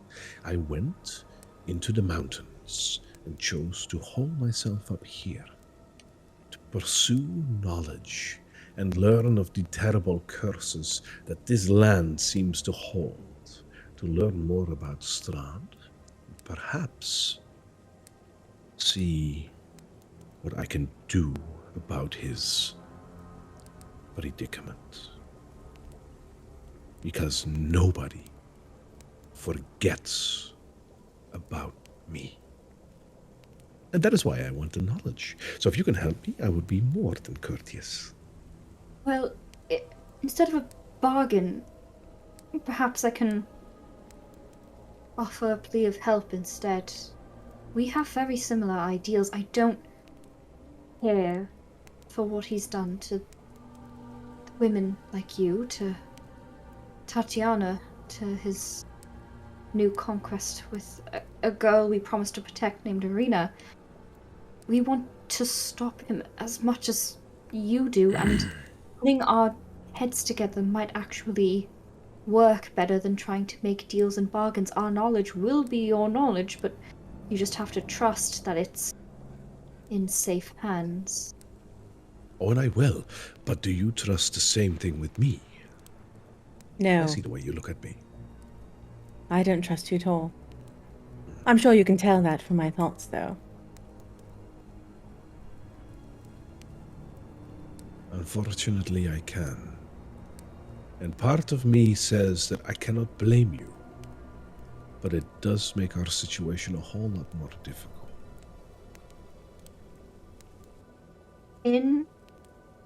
So you were just another victim of Strahd's. Victim? Did you not love him? You married him. Is that right? You're just... Unfortunately, he set you aside. Unfortunately. I said unfortunately. Don't look at me like that. In Ludmilla's head, Carla is going to message her. Yep. She is going to say, Xariel is never, ever, ever going to trust you, because she trusts nothing in this land. I don't think we have a choice. Don't make the deal with her or them in front of us, but make it with me afterwards.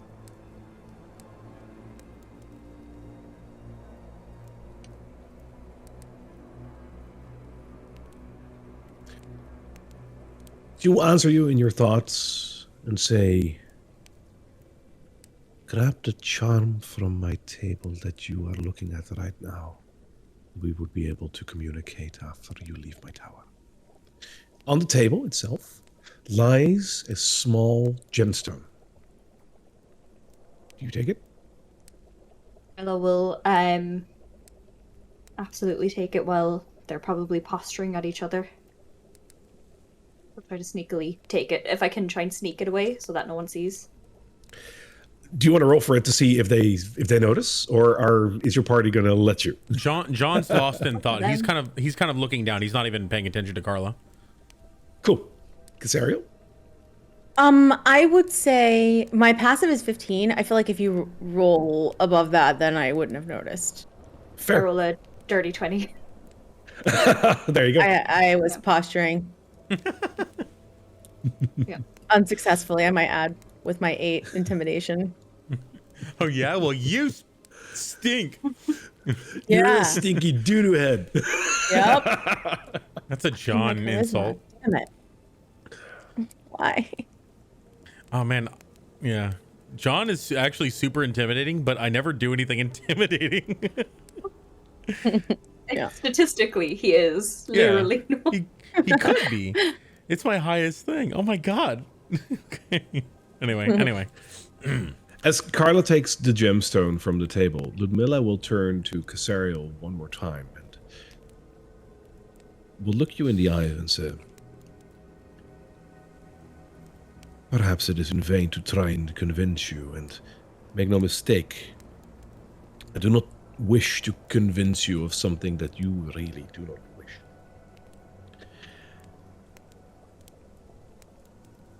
And I do not wish to open the old wounds, but in a way, your mother and I were very much the same. The way that Strahd enticed your mother by lying and deceit and trying to get her attention through promises that he will never be able to keep. Your mother thought that she could help him. I thought that I could help him. Now I know that there is no helping Strahd. That is why I'm seeking this knowledge. That is all.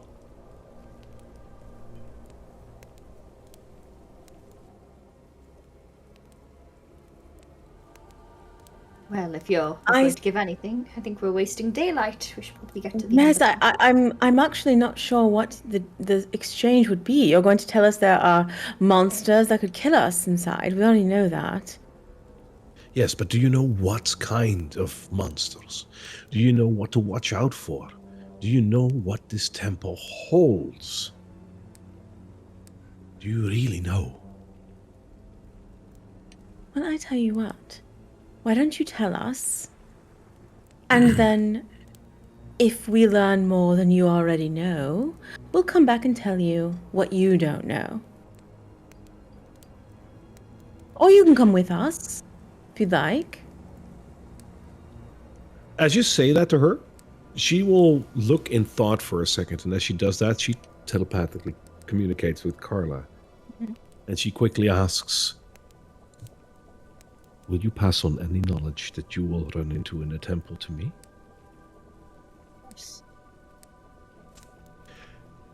As you say yes to her, she will nod and say, all right. You are worth more to me alive than dead. And again, I do not wish harm upon you.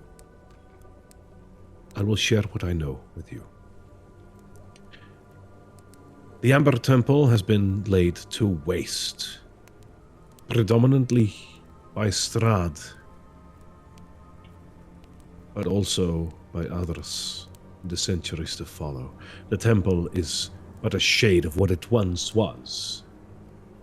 Dark creatures lurk deep within the bowels of this temple. I have learned that there is one wizard still standing who is trying in vain to protect this temple. His name is Heinrich Stolz, an old man captured forever in trying to safeguard the temple. He will do anything in his power to stop anyone who wishes ill upon the temple, so beware of him. Other than that, know that the protections that were once there for the temple are still in effect. Expect heavy resistance. Flaming wardens, guardians made of amber, large statues that come to life. It'll be dangerous. But if you are careful, and you make conscious decisions before barging in anywhere, you should be fine. Remember, this is a place of magic. It should be respected as such. And before you go, promise me one thing. But Be mindful of the dark temptations in the bowels of these temples. They will gnaw at your very existence. They will try and convince you that the only way forward is through them. Be very mindful. Be very, very careful.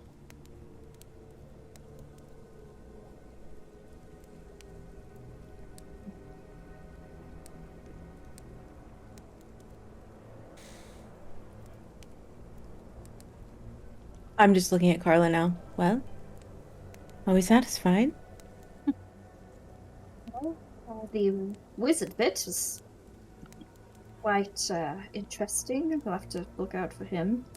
Are any of the monks or the people who would have protected that temple, are they still alive or unalive but still kicking around in there? I believe I have seen one or two spirits when I was there, so I would assume their spirits still linger. The monks themselves are no longer present in their physical form. When we go in there, we have a lot to find. Obviously, knowledge being one of them, but one of the biggest ones we're looking for is that tomb that Strahd would have visited. Can you remember any of the layout of the temple? Would you be able to quickly draw up a sketch of it to maybe help us, or is that too much? Parts of the temple have collapsed, and parts of the temple are inaccessible. My drawing would be... Hated. It would help you through the first section, perhaps. Once you enter the temple, you will notice a large open area that you can descend into through the stairs, and there is a large statue there. Usually Heinrich, the wizard, will be around that statue.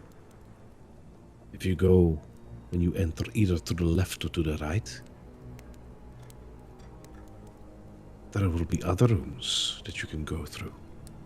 But be careful. The place is old and full of danger. That is all I can tell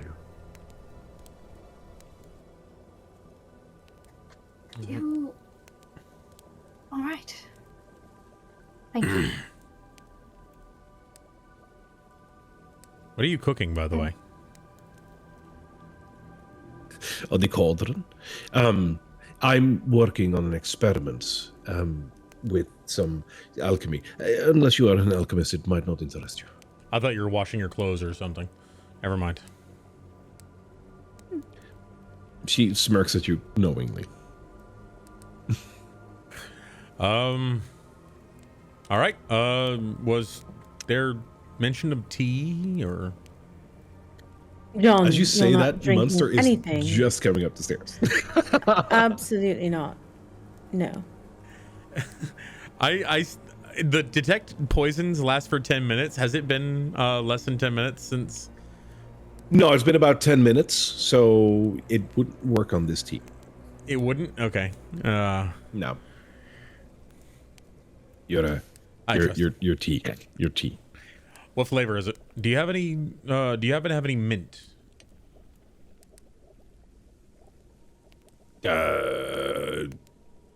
I don't know. Yes, there is some mint. It's behind you. And he'll drop 2 leaves of whatever is behind him in the cup of tea for you. Fantastic. I'm gonna try to smack it out of his hand. I've drank it. Sure, give me a slide. No, give me a slide of hand check. Ooh, 21. I think She'll manage to slap it out of your hand. Yeah. Oh. Does the tea go scattering into the cauldron? While they're having that little, like, kerfuffle in Ludmilla's head, Carla will say, I'll contact you later again. I have more follow-up questions, but I don't think my party will be too happy about them. My tea. I'll be here for any of your questions. I rolled, the tea spills over the floor, and nothing happens. I guess I'll just melt some snow to drink while later. Yes. I think that's a good idea. Thank you for telling us about the wizard, and Munster, thank you for the, he looks on the ground, tea. You're welcome. Yeah. Is there anything else here we should do or talk about, or are we heading out? Carla? Do you have any more questions? Until we get to the temple, there's not much else we can ask. I'd love to know what's upstairs, but I'm not going to ask because I don't want to fight and have 0 HP before we go into the Amber Temple, so no. Is your bedroom upstairs? Just wondering. John, you've already been with one woman. My no, goodness, you're quite the hussy. I was just wondering because downstairs wasn't, and That's all it gotta sleep takes. somewhere. My bedroom is upstairs as well as one of the prisons. Presents? Prison. Oh. That's weird. Do you encapture people here? Yes, I have a guest at the moment. Oh, cool. Wait. Is it a shield maiden? Those. Wait, what's happening? No, it's not a shield maiden. It is an interesting person that I have met along the way that I am currently, let's say, interrogate. Violently? I have such a way with people. If you'd like me to give it a shot, I'm going to give her like By a all little means. arcane wink. By all means, feel free. He remains locked up, though. But feel free to talk to him. I want to see if he upstairs. needs any healing. We'll run right. upstairs. Any excuse to go upstairs, huh? I didn't know there was a person here. I need to make sure he's okay.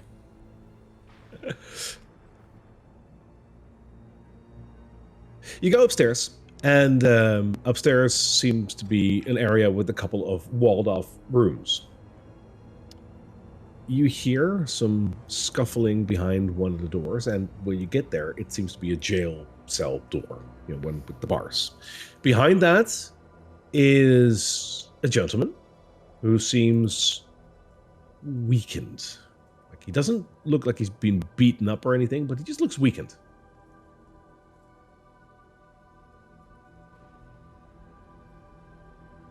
Are you okay? Hello? He comes closer to the door. Sir? Can I reach? Who are you? Is it bars? Like, can I reach through? You can reach through, but he is indeed behind bars. As he gets closer to the door, you notice that he has shackles around his feet. Give me a perception check. Me or Carla? Oh, I got an 18. They're made of silver.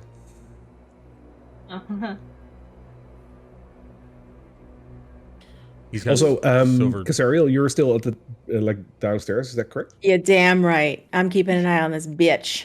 Okay, just making sure. Mm-hmm. He's got silver things on.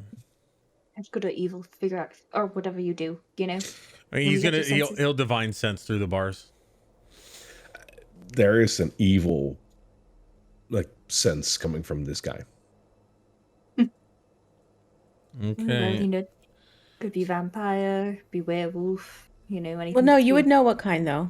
You would know what kind of You can entity sense is. anything affected by. thing. Well, I don't think so. Not with divine sense. It just says you can sense Oh. anything affected by the hallow spell or know the location of any celestial fiend or undead that is not behind total cover.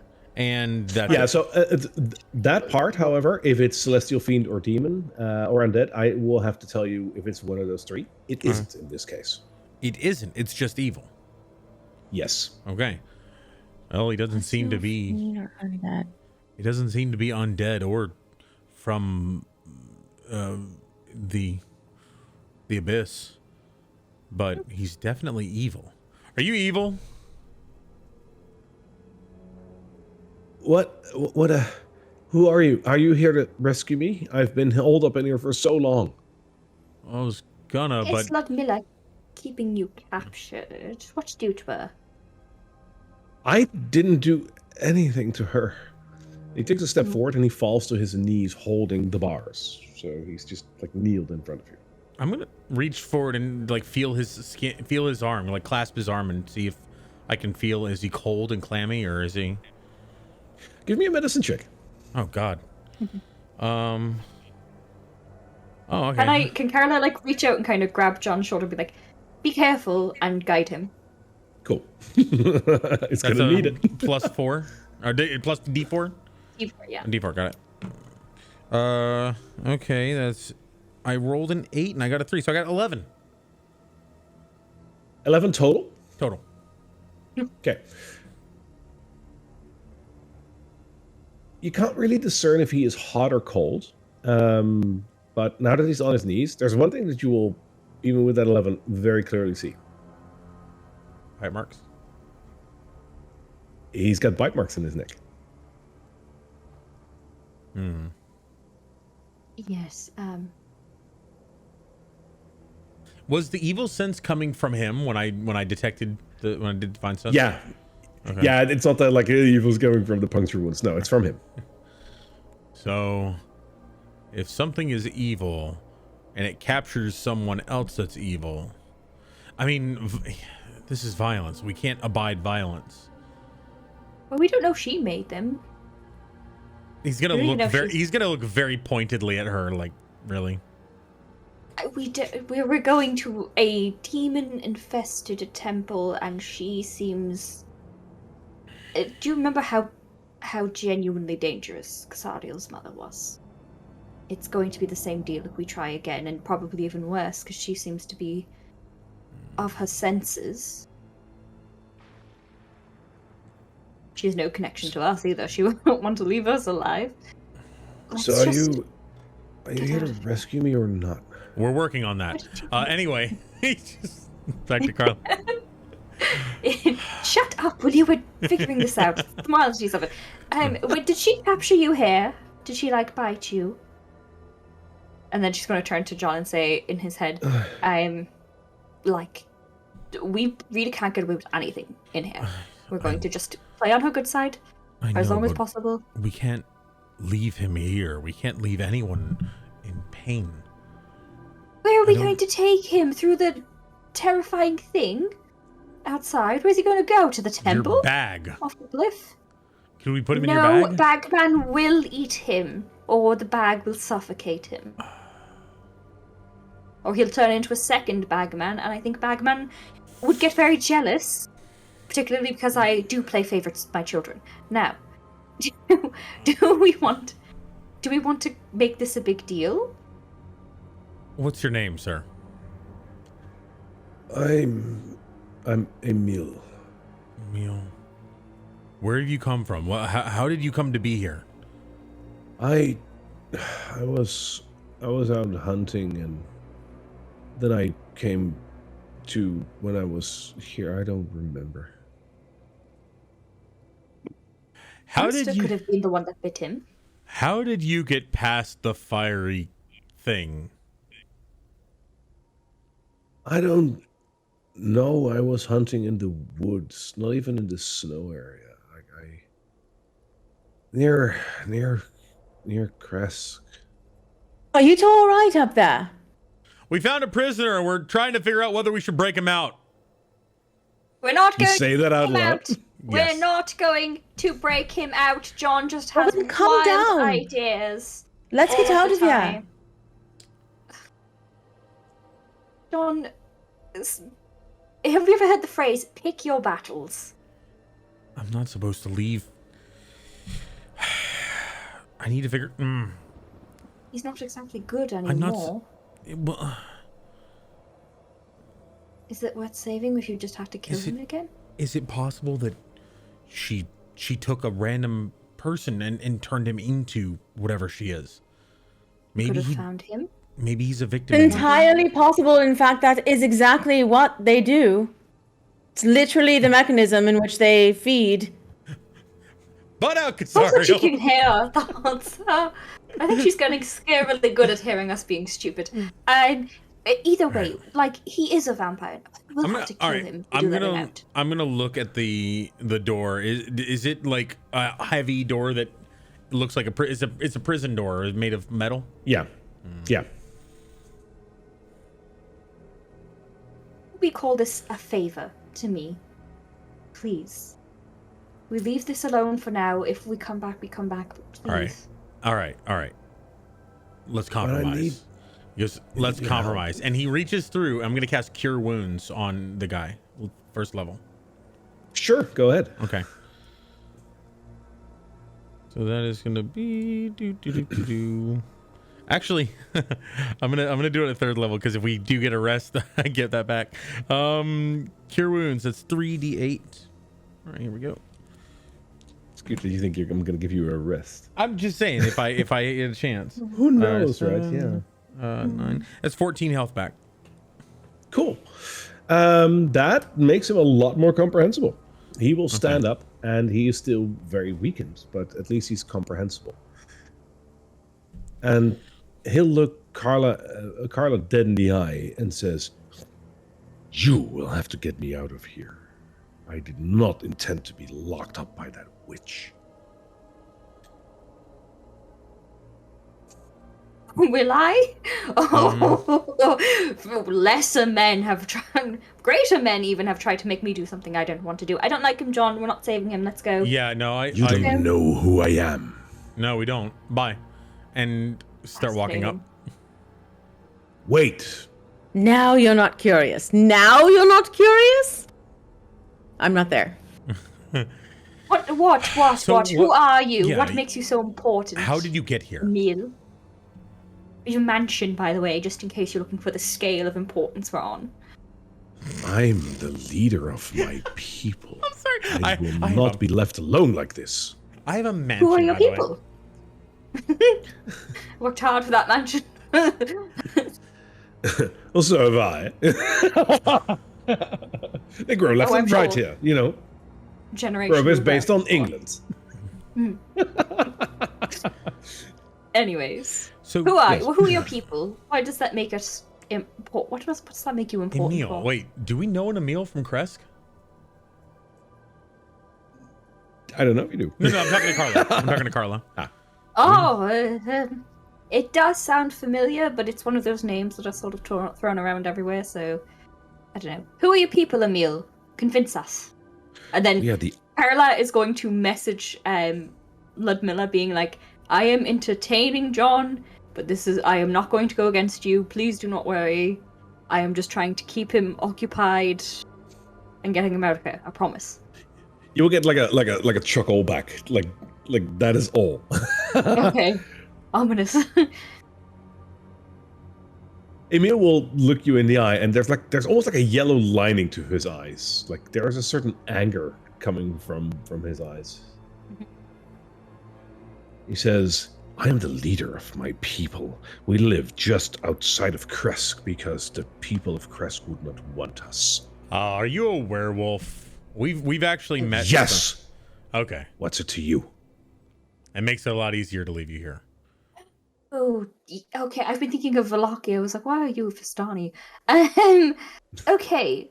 Emil, you're not the good one, right? You're the bad one, the alpha one, the one that came in and took the whole pack, that sort of thing.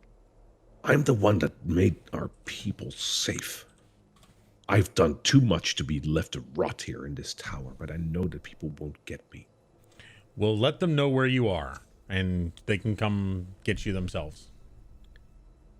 We did send someone to go talk to you, one of the werewolves, about possibly joining up with Kresk, helping Yes. us fight, the good fight, but you do realize you've been bitten.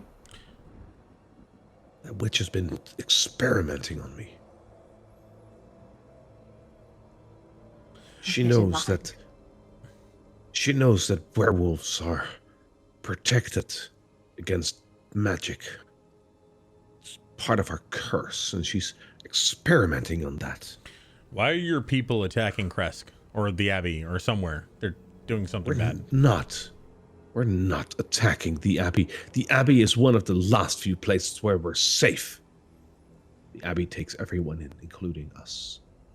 Really? Outcasts of a civilized world. Carla, weren't the mongrel folk throwing rocks at the werewolves? Yes, a party was scouting out Kresk and How the long have you Abbey. been here? I don't know. Long. That seems like a long time. Thank you, John. Oh my goodness. Okay, If- so we can't make a decision right now. That is, our hands are currently tied. We'll see what we can do. And as they start, yeah, we'll try to help you when we can. We won't leave you to rot. Except for I now. will take your word for it, human. Thank you, Emil. And you start walking away. As we're sort of walking down, Carla's going to kind of lead into John and be like, I don't think Emil was the nice one. I think he was the one that upset the pack. Yeah, he's gonna stop Carla. He said, I think we may have to we may have to help him for there was something we had to do with the werewolves. I forget. But Oh, well, we were going to go talk to them and we may like try have to to make come an back. alliance. That's Okay, true. we'll figure it out when we figure it out. There's like Yes. that's like bottom of the priority past, old gods in a temple that we have to go talk to or deal with or figure yeah. out. No, You know? he's not an innocent. I don't feel compelled to protect him now. He's also mean to me, and I don't particularly like that. Yeah, he was very rude. Hi, Xariel. He's still Hi, up there. Ludmilla. We're not going Still to there. We're not going to break him out this time. We're not going to break him out, period. He was very rude. Break who out? Leader of the Emil. werewolves.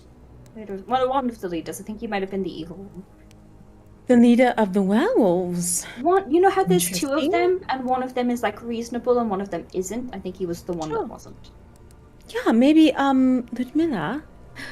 Why? Lubilla's just standing there, just sipping her tea.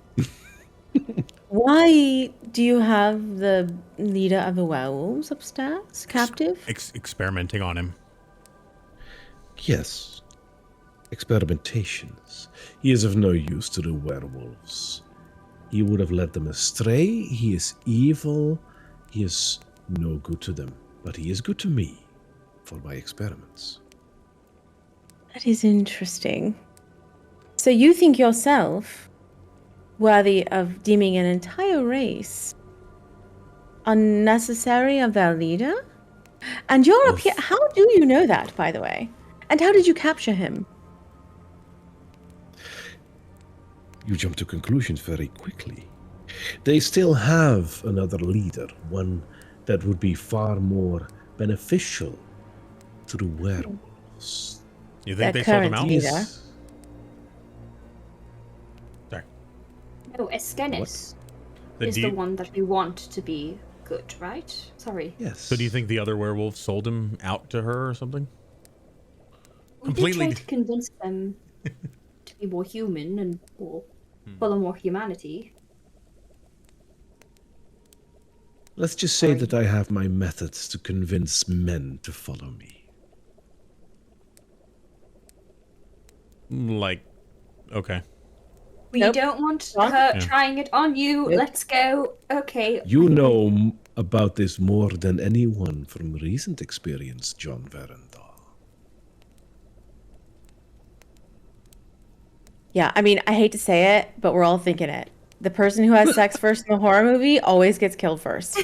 All I'm saying is So that's Carla? on you, buddy. It's been nice knowing you, John. Nope. I was not Rip. the first. I was not the first. I mean, most recent, I guess. Okay, that's the totally In different this- than first. In this arc. No. Um, Yeah. all right. Bye. Okay. Let's go before tensions get higher and it gets much worse to try and negotiate everything that's happening here. We have a big old Good luck. temple to go explore. And if you wish to liberate this individual, come back with the knowledge you have, and even that can be on the table. Good luck. Don't die out there. So reasonable. Thank you. Let's go. And she's going to try and like push them towards the door, but she's got like tiny little legs, so it's Yeah, kind of cartoonish. John's actually just already sauntered down or strolled downstairs. Munster will follow you to escort you out of the door.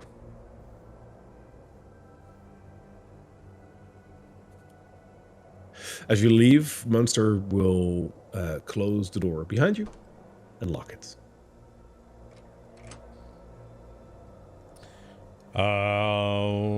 Right to the temple. That's best. All right. The rest of the path lies before you, climbing ever upward along the mountain. And as you scale that towards the Amber Temple that undoubtedly is looming in the distance, I think it is time to take a break. Yes. Oh man. Woo! I think if anyone who is currently watching us would like to join into our Discord, and we might be able to jump down and chat while we're taking our break, I think. And Sounds good. Yep. If anyone is watching this on YouTube or in the future on podcasts, if you have any availability to comment, please tell us exactly what horribly went wrong with those conversations. I'm pretty sure I made a couple of faux pas. Yep. We'll see you in a bit. Bye-bye. See you soon. Hello, everybody. We are back from our break. We hope that you are too. And if not, you can't hear this. So, yeah. But hi, good to see you again. And yeah, we have a bit of travel to go through because our little I kind of want to call you fellowship because you're on the mountain, and that kind of reminds me of the Lord of the Rings. But our little fellowship, our little group, the fellowship of the thing. There we go. So our little group. Oh my god. We went a little further up the mountain. You went towards the Solenka gate, and you went through it because the elder Balan helped you in reciting the Shield Maiden Oath to get you through. After that, you paid a visit to the tower behind it, where you met Ludmilla and her little servant Munster, who tried to make some tea for you. And you talk with Ludmilla, who seems to be a bride of Strahd, but not on his side. She wants to know more about the Amber Temple and has confided in you and asked some favors of you. You also learned that in her tower, there is a gentleman being a captive called Emil, who, by his own saying, is the leader of the werewolves. He has puncture wounds in his neck, leading you to believe that she is experimenting on him. After all that, you decided to leave the tower. Carla took a little token with her that allows her to communicate in secret with Ludmilla. And after that, the three of you moved up the path further higher up the mountain. And as you trek further along this path, the wind and the snow picks up a little more. You travel for a little while more, the windy path taking you along the very jagged mountains of Baratok. And the snow picking up even worse. You are going to turn around a mountain. This snowy path runs along a ridge overlooking a snow-covered valley below. On your left, the sheer rock cliff rises hundreds of feet up. And, give me 1 second. I'm still reading. The rock cliff rises hundreds of feet up, with small ledges barely wide enough to stand on. On your right, drops sharply below to the snowy valley for about 500 feet. It is extremely cold up here, so you are lucky that you're wearing warm protective clothing. The wind is pretty strong as well, and at this point, you are basically at a very high altitude. Nature itself is against you at this point. Before you venture any further, I need a survival check from the three of you.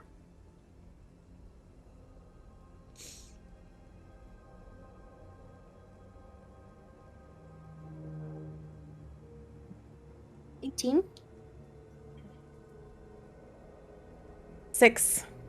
9. Okay. Carla? I rolled a natural Looking 1, at- by the way. You are oblivious to anything. This could as well be summer to you.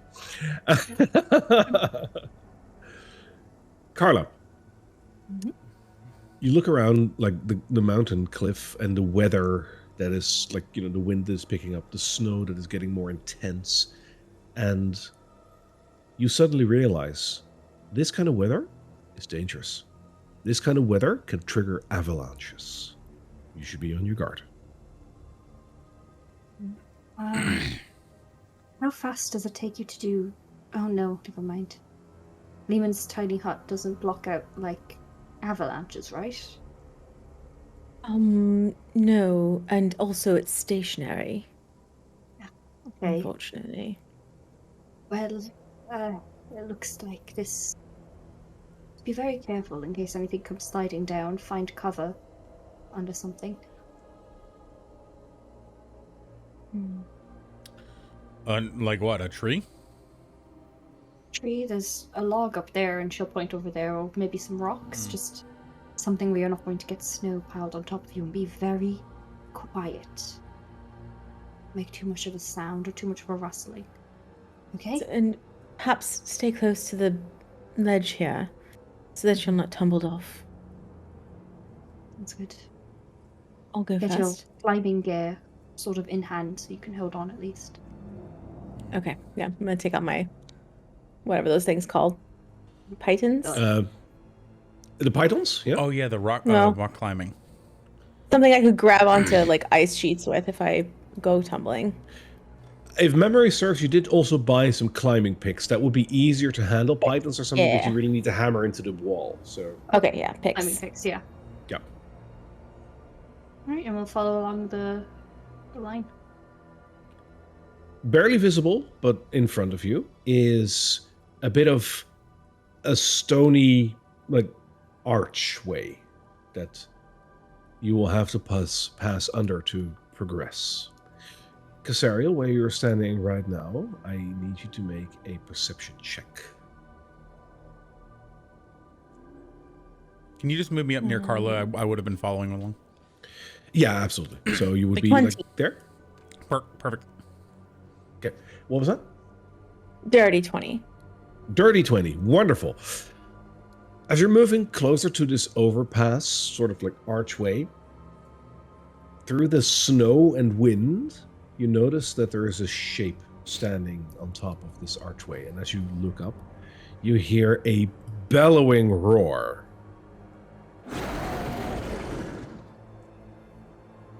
As a creature jumps down. You are lucky that you notice it, because that means that it doesn't surprise you. Oh. Wow. Roll for initiative. You have too many legs. Ah! All right. Oh, come Oh, on. I didn't. Killing me today. Sorry, didn't mean to press that. I didn't see anything. Oh, It rolled bad last time, so I was like, okay, you owe me something good. Worse. I got a 14. Big for jeans must be tough. 5. oi, oi, oi. Okay. How much did you have, Carla? 14. 14. And Kazari? 7. Wow, okay.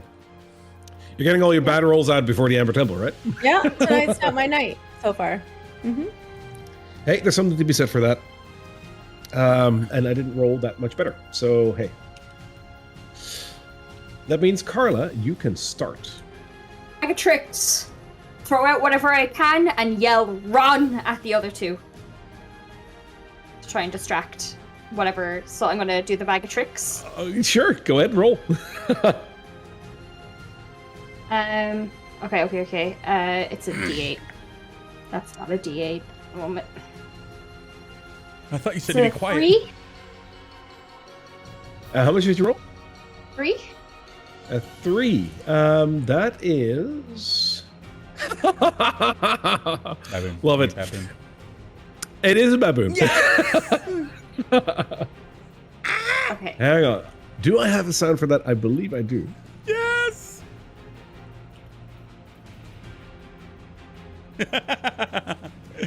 What even is this thing? There you go. Yes. I'm going to throw it at the creature to basically distract it, and then I'm going to use my bonus action to like yell at the two of them like, "Fucking run! Leave it!" And she's going to fucking scatter to the wind with all of her movement. 15, 20. Can she? Can she what? I don't want to climb a rock, to be honest, so I'm just going to try and pass it, and I'll take I'll stay within 5 feet of it, but I'm hoping that it'll engage with the baboon. Bless me. I can move through creatures because I am smaller than it. Yes, you can, but it will take an attack of opportunity if you move any further than where you are right now. No, but like if the baboon is distracting it, we are hopeful. We're hopeful. Of course, it's distracting, but like that's still a thing. I know, but I don't want to waste any spell slots on this. We need to just get to the Amber Temple. So that's what she's doing. She's saying, "Run!" and throwing a baboon at it. I'm quickly grabbing the token. Okay. So you're gonna stay where you are right now, or are you gonna move like 5 more feet? Because where you are right now is fine. I could only move that amount. I have 25 feet of movement. Fair enough. There we are. Boop. Baboon. I love this new plugin. I can just throw in tokens. I love it. Cool. Okay. That is what it is. The baboon acts on your initiative. So what would you have the baboon do? Grab onto its face and try to just cover its eyes and distract it. It has... Fling species. Basically, just hug its face, get its eyesight off of us. That's all I wanted to do. I feel like this happened in Dragon Ball Z at some point. Sure, I'll give it a try. He rolls that's a dexterity. That is a 21. Ding! Sure. It's on its head right now. Covering its eyes? Yeah, sure. Awesome. That'll start making it like fling very wildly, but hey. I'll take it. I'll fucking take it. I want this baboon to be a problem. All right. Next up is the creature itself. It will wildly try to attack around it. I will allow that to be with disadvantage, but it will try to ram and gore everyone around it. With disadvantage, of course. That will be a 21 and a 21 to hit. 21 to hit who? Everyone around him. So the baboon, you, and Kazan. Okay, so that hits. Okay. The baboon dies because it has 3 hit points. So, nope. Or As for Casariel and Carla, both of you take 13 and 18 damage. So that is a total of 31. Oh my god! Yeah. see what I mean? Run. Points run. of like what kind of damage? Sorry, that is a combination of bludgeoning and piercing damage. Do you have any resistances to them? Nope. Okay.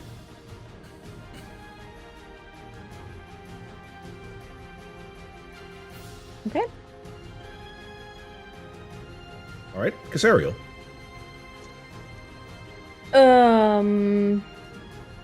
Okay.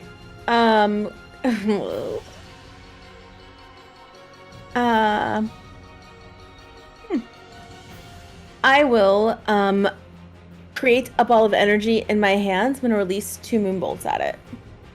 Cool. That is in melee range, so you will do so with disadvantage. Yeah. Okay. Wait, sorry. 1 sec. Let me just check something else out. Yeah, it's so bad. Yeah. All right, the first one is going to be a 5. The second one is going to be a 7. So they both miss. They both very much miss. All right, and for my movement, I am going to GTFO. So I'm sure I'll take an attack of opportunity, but I'm leaving its range. Are you running? Yeah. Okay. So I'm going to move as far away as I can from it. So go ahead and... Which way?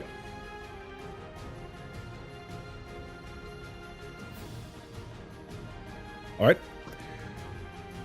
It will try to attack. Oh, this is not the worst. It will try to attack you for a 12. Does not hit. Okay. That's it. It still has part of a monkey in front of it. Can't see. It's like half a monkey like covering his face like on the horn. Yeah. All right, Fake John. creatures. All right. Can you describe to me like the size and general structure of this creature? It is like large, not gargantuan, but large. And the structure is, imagine a more footed mountain goat that also has tusks. Okay. And this thing it just swiped at Casariel. So John's going to rush forward and he's going to try to grab on to the tusk and like basically wrench its head down. So he's going to grab it. He's going to try to grab it. Okay. So that would be one of my, I think if I replace one of my attacks with the grab, I can just do that. Absolutely. And that will be an opposing strength check. Alrighty. Fingers crossed. Oh my God. It's gonna be an 8. Yeah, I have a 26. So this thing was pretty sturdy, so he'll slip off partially, ready his grip, and he'll take a swing at it straight to the face. All right, let's go. All right. Oh, well, yeah, it's real slippery. As John grabs his weapon, his hand actually slips partially off, and I get a natural 1. Ooh. So I am this close to saying that you actually let go of your weapon, but like, let's not. So I can resummon it if I have to. But yeah, that's true. Okay, so yeah, I'm at this point, I'm generally trying to make a nuisance of it, and I'm gonna go ahead and use my bonus action to Hexblade's Curse it. Okay. So you see my other hand reach out underneath, and just red strings coming out of all direction, and just flare with red and disappear from sight. All right. Top it around, Carla. Okay, great. I'm gonna do one of my tails, cause fuck. Okay. Tail of the Phantom. You see, sort of, as Carla gets like wounded and pushed back, she kind of hits into one of the walls and then goes invisible. Because that's an instantaneous thing, and I'm just going to move. I'm just gonna move. All right. As far back as I can. And now that you're invisible, he will not have an attack of opportunity against you. Great. Okay, I think it's like there. I can go. There we are. Yep. Yeah, I'm just gonna move that way. Anything else? That's. I mean, I have an action, but I don't want to use it. Okay. Yeah. That. Oh wait. No, I can't do base. Oh wait, I can. Can I do a cantrip while I'm invisible? I don't know. Cantrip is an action, so you already did an action by applying your. Yeah, that's fair. Tail. Okay. No better. All right. The creature itself will do another one of his attacks. He will do a gore, and he will try to do so for a 20 towards John. Shield.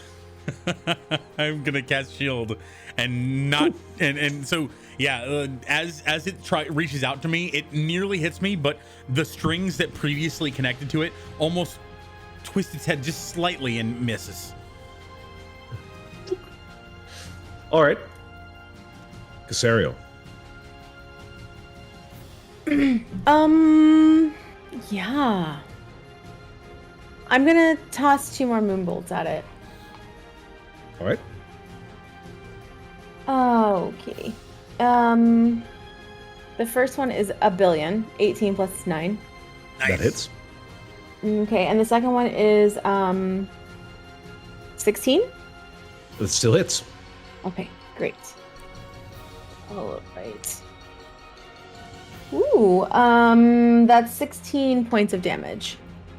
Total? Nice. Sorry, total? Yeah, total. Yep. All right. Nice. That takes a chunk out of it. Yes. And then, yeah, that's, actually, I will move behind cover. And that ends my turn. Right. John.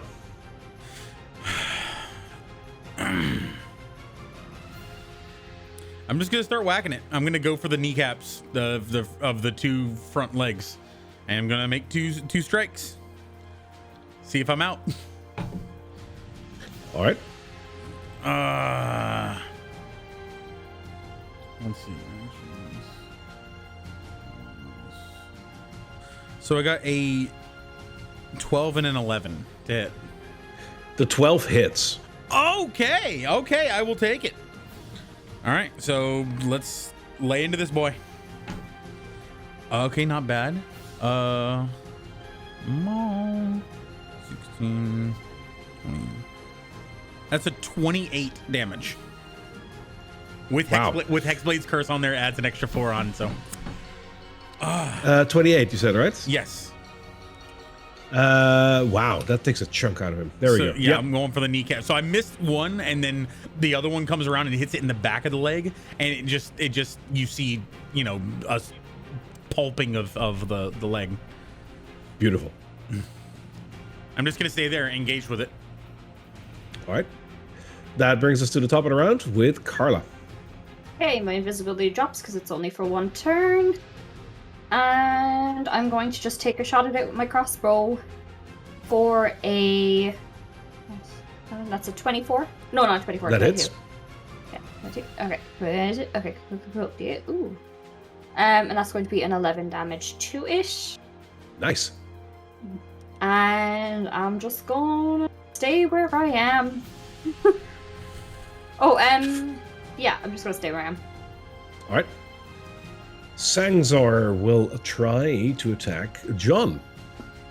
And he will do so for a 19. That'll hit. All right. That is a total of 18 points of piercing damage. 18.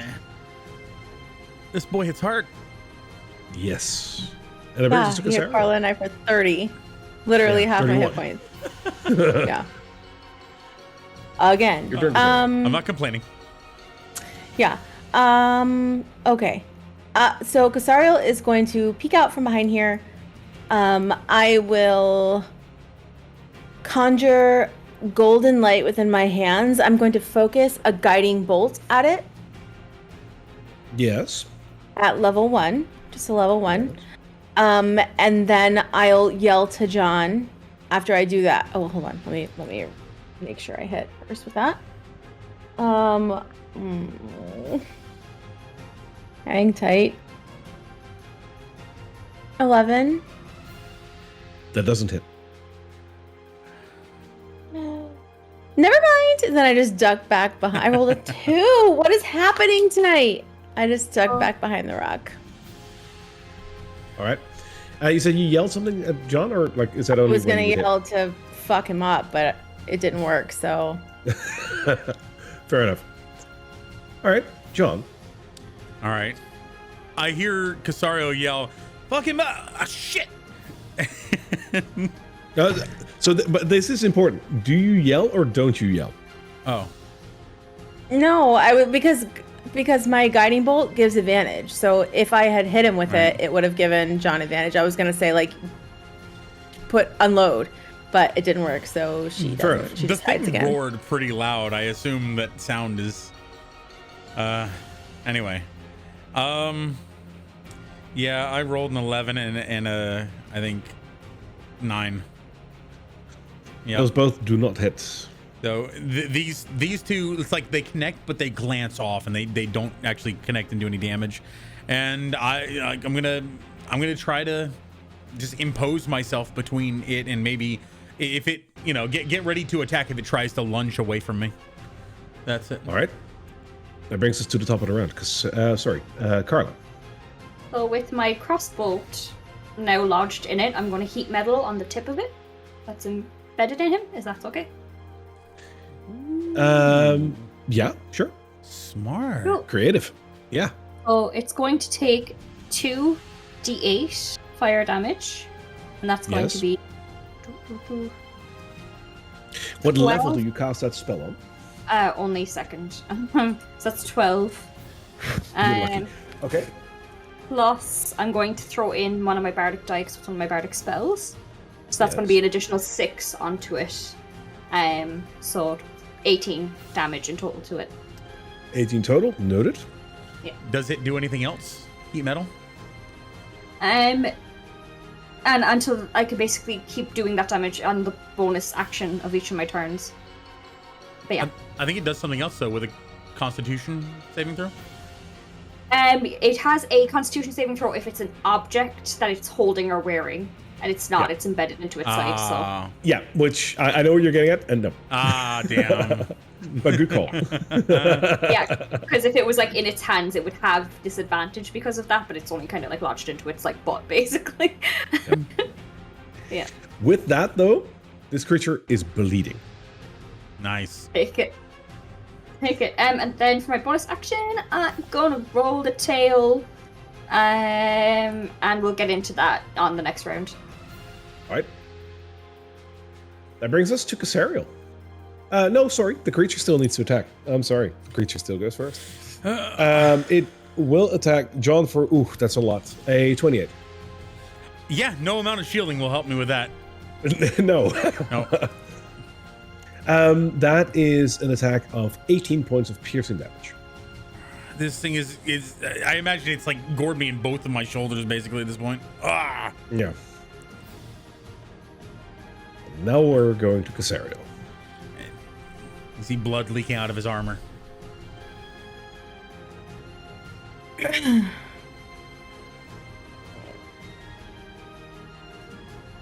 Okay. I will.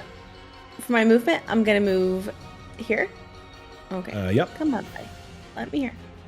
Okay, this is 20.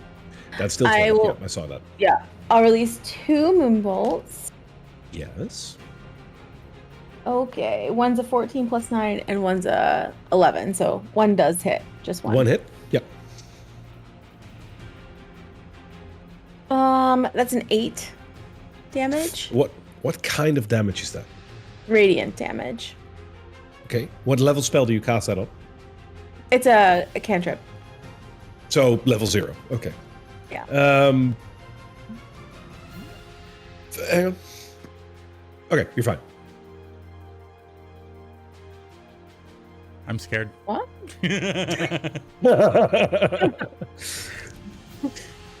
I can't Okay. tell you. I'm sorry. All right, and then I'm just gonna move my 10 feet in here for cover, and that's it for me.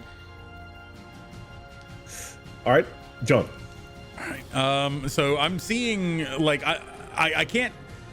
Given the conditions and stuff, I'm not actually seeing my teammates, but I'm seeing like bolts coming in. I'm seeing radiation bolts coming over, so I know they're there. We're all attacking this thing. I'm gonna keep wailing on it for them, and that's 2 more hits. Okay, there we go. That's the money. I've got a 12 and a 19 to hit. They both hit. All right, cool. I'm really counting on these 2. All right, I'm just gonna roll 4 d6s for the 2 attacks. It's gonna be 9 plus 29 and 28. 2 separate damages. Holy, that is 50, like 60 almost, right? 57, I think. Yeah. Yeah. Okay. So, mind you, this is a legendary creature. Oh. Well. Okay. What happens? Holy shit. All right, so it's getting hit by, it gets hit by a bolt and that starts burning. A radiation bolt comes in, a moon bolt comes in, a couple of them, and they hit it on either side of its head. And I imagine that it like a flare of anger fires in its eyes, and it looks towards where the bolts came from. And when it does that, I bring the maul up from under its chin and just smash its head back. And then as it comes back down, I slam it back down into the ground. And the red lines almost come over to me, the red strings, and I get a burst of healing from it. Couldn't have brought it any better myself. You killed a legendary creature. We That killed is- a legendary creature. Yeah, you 3. Sorry. Amazing. That was It's amazing. dead. I'm going to heave over its body. I think it's clear. Are you all right, John? I'm fine. I think I'm. All right, I'm no longer bleeding. You've actually seen some of my wounds have actually cauterized from this thing. Sorry, I D&D could John's use- acting up.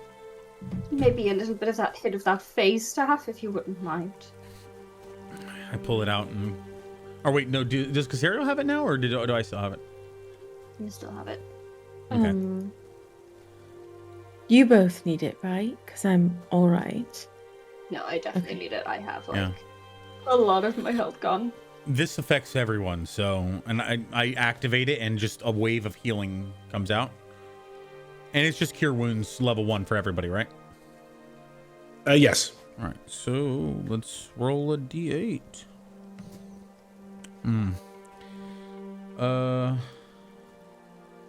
That is 2 plus 5.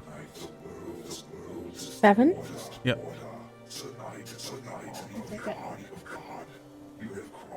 Are you hearing that? Carla is. Yeah, Yeah, what is sorry. that? That's something I can't stop. Oh, Oh, okay. I didn't know if that was okay. Yeah, that No is problem. something If that that's shouldn't not play actually right now. happening, that's fine. Say less. I'm really trying to stop it, but I can't right No now. demonic voices are happening right Yeah. now. It's Nope. good. Anything you hear right now is not happening. Gotcha. There we go. Gotcha. So, yeah, Sorry. that's 7 health back. 7? Okay. Yeah. Is the creature on the floor right now? It is. Carla's gonna try and break off one of the tusks or horns that it has. Sure, you can. I'll take one of those in my backpack. I've never Well, seen something right like this. It's got 6 legs. Like, Sarah, you ever heard of something like this? It's got 6 legs? Yeah. Does it have 6 legs, really? Yeah. If you It does have 6 legs, yes. Oh. Have I ever heard of anything like that? I don't know. No, I don't think this creature is known to any of you. Well, it is now, but No, I've never seen something like this before. I hope it wasn't just some wildlife living in the area. It's being territorial. Can I get the sense for whether this thing is just like a normal creature, or whether it's like evil or corrupted somehow?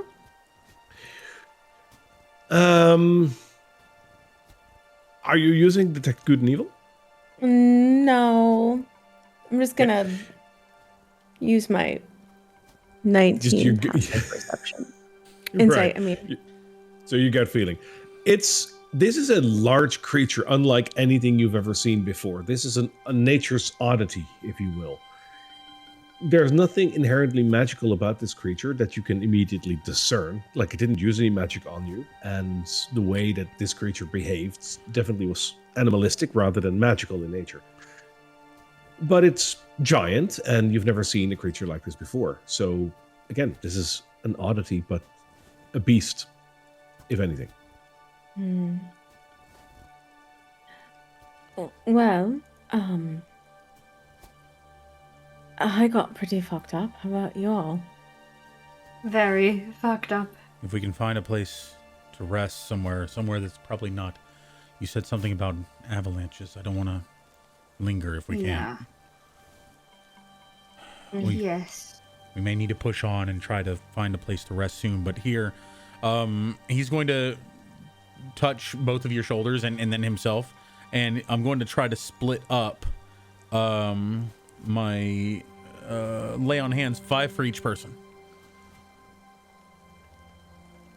Thank you. Hmm. Actually, you know what? Give all 10 of mine to Carla, because I have the Ring of Regeneration. So, Okay. So yeah. 10 for Carla then. Ew. I think we should be able to. Do you feel well enough to push forward, or should we try something else? I can push forward now that you've given me that boost. But if we can find a small alcove to maybe take a short rest in, it would be best. I agree. I'm gonna push the body out of the way of the path and then kind of fold it up kind of respectfully on the side of the road. Fair enough. I don't really know what to do. It was a very powerful creature and a very formidable foe. But I'm glad none of us were hurt.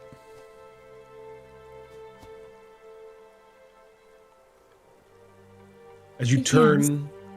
Oh, sorry, go ahead. Perhaps we should try to be stealthy as we go from here on out. I'll follow your footsteps. As you turn the side of the mountain, you notice that the path is going straight, and you can barely make out a bit of a building further up the road.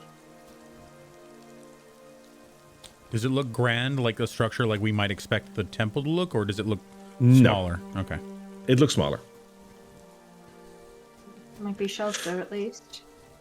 Getting a little closer, you notice that indeed it is not the temple. However, even in this very thick snow, you do think that you can see the temple up ahead in the distance. Between the temple and you, however, lies a large chasm. And that chasm is covered by a large stone bridge. The bridge itself has multiple gatehouses, which were the buildings that you could see from where you were just coming around the corner. The bridge itself is narrow, made of stone, and spans a very large drop. 500 feet below, an icy river is rushing. This is not something to be taken lighthearted. A bridge like this, especially in these conditions, can be very, very dangerous. Whether or not you contemplate this, I will leave up to you. You have a bridge to cross if you want to reach the temple. Oh, the fucking bridge conundrum again. Ugh. All right, before we move forward, we need to make sure we're all healed.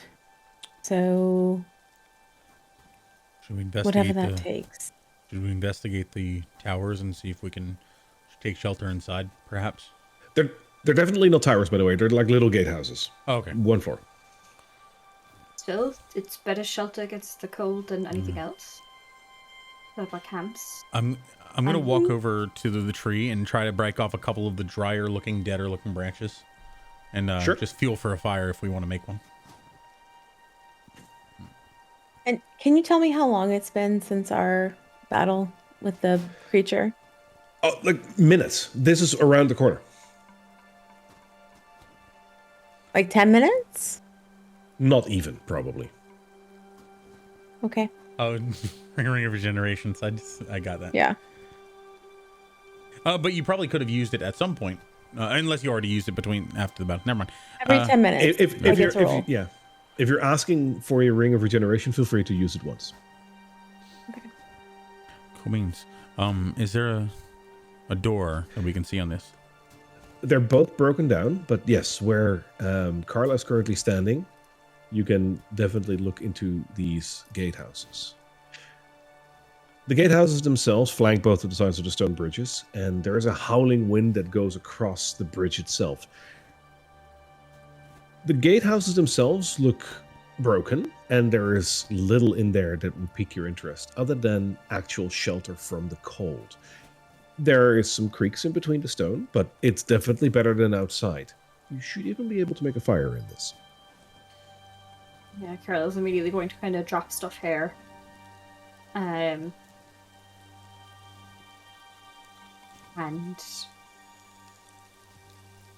yeah, just gonna drop stuff here and like basically just ask for a short rest because that did take quite a bit out of me. And make a little fire and just all huddle around it. All right, you can take a short rest here. So that's 60 minutes? More or less, yeah. Like if there's a reason why you would want to do less, then fine. But yeah, just about an hour. You're probably asking this for your ring, and yes, apply that time to the ring.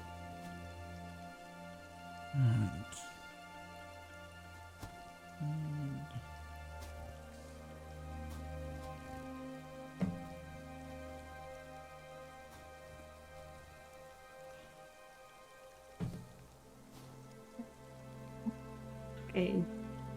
My bardic back. Oh dear. Okay, so with this bridge, we can it's going to take a lot out of us, I think. And it doesn't look sturdy, so obviously, Casariel, you have your wings, which are probably going to help you get across. And John, you have that thing where you can, at will, go across something. If I do that, though, it might be very loud. Creates bit of an explosion.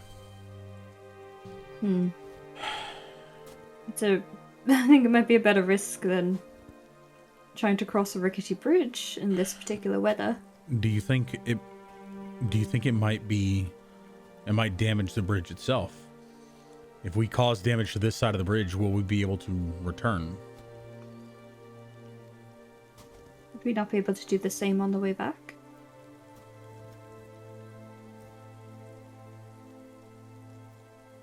Yes, Or I could All right, listen, burn- here's what we do. We tie a rope to each other. All right? We join our ropes together. We tie them to one another.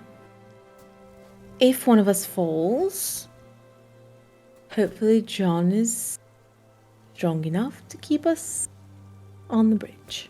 I mean, So John, you should go first. we have a climbing kit. It's possible. Could we put in a spike every so often, and that way, if anyone falls, we'll be just tied to the bridge. We could do that. Yes, unless the bridge collapses. If the bridge does collapse, I can grab Carla and we can both make it across. And if you want to fly, I think that'd probably be best. How far is the bridge across between rock faces? Oh, it's a lot. Like, it's not the world, but that's like 50, 60 feet somewhere. Okay. All Or right, what I even could more. do, I could 90. fly across. 90? It's 90 feet, like, face to face. I could fly across, right? I could tie the rope to one side and then throw it to you all. Or you could hold one and I'll fly over, right? And then you can just pull yourselves across. The rope did remind me, I could turn into a giant eagle again, carry you over. Probably what's best. But this will be using one of your very, very important energy, right? It's one of the lower ones for me at the moment, which is Oh. not too bad. So I can definitely take one out. Well, you can be Right. an giant eagle for a long time, so can't you just bring one of us over and then come back and get the other one and bring the other one over? Absolutely. I will mind you, the Right. wind and the snow right now is very heavy, and while eagles will be able to fly in this weather, it will be difficult. Okay. What's another like snow? What's something that might be used to the snow? A polar bear. Flying in the snow. Flying polar bear. There's I some don't think I sort can of... make up animals. Right. There. Google wind birds. Owl? I mean, No, it needs to No be owl. carry you. I think we might just be able to walk along, and as we do, what are the railing on look like on the bridge? Relatively sturdy, though crumbling in certain places. This is one of those bridges that if you're very careful, like, it's not that, like, you set one foot on this bridge and the whole bridge collapses. It's made of stone, so it would collapse under its own weight if it's really, like, broken down. But it's seen better days, so you'll have to be careful. But it's not like it will disintegrate when you step on it. Why Because don't it's a we stone do bridge? this? Why don't we try to get across normally without exerting any energy unnecessarily? But if we do need to, we've got a plan. Right? Because as a giant eagle, could you take both of us or just one? I think I could only carry about one each. Yes, I think that's probably... How much? Yeah, it's Yeah, out of character, I think the giant eagle might be able to have 2 passengers, but I'm not sure. Like I think it's 2. I feel like it's 2, but Okay, if it's 2, then I'll do that. Yeah, its Again? strength is huge. Yeah. The I weather know it's the wind. will not be in your favor, especially when you're carrying cargo. It will be very Yeah. dangerous, and if you slip, you will fall down a lot. I think the best idea is we try to get going normally, and then each of us do our thing that gets us across, if needs be. oh, it's We're all fine. exerting energy, but it means that, more likely, all of us could be safe. I'll go fast. Carla, you and I can stay close if something happens, and we can actually get across. All right. Each of you mentally prepares to cross the bridge.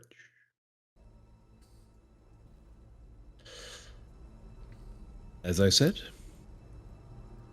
let me know what you want to do.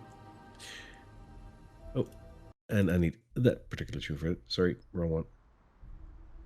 There we go. Kazariel, you sounded like you were going to take charge. What are you going to Yep. I'm going to walk across the bridge. do? Okay. We tying Please do rope it. to each other first?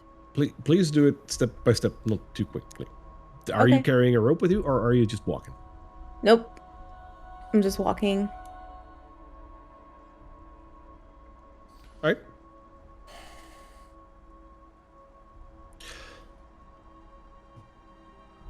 As you step to the side where you are right now, you notice that the railing on the side of the bridge here is rickety. I mean, it's stone, but it's not great. Roll me a flat d20. 15.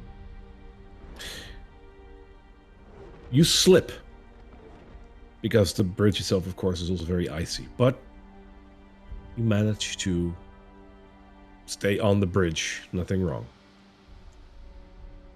You get back on your feet, and you can move along.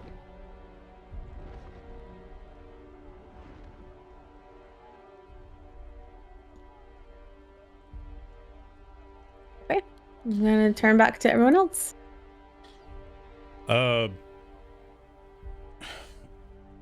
Carla, you wouldn't think less of me if I were to... And he sort of gets down on all fours, and he's like gonna crawl. I don't feel sturdy enough to... There's Stand up not straight. much less I can think of you, John. It's A-okay. Thank you.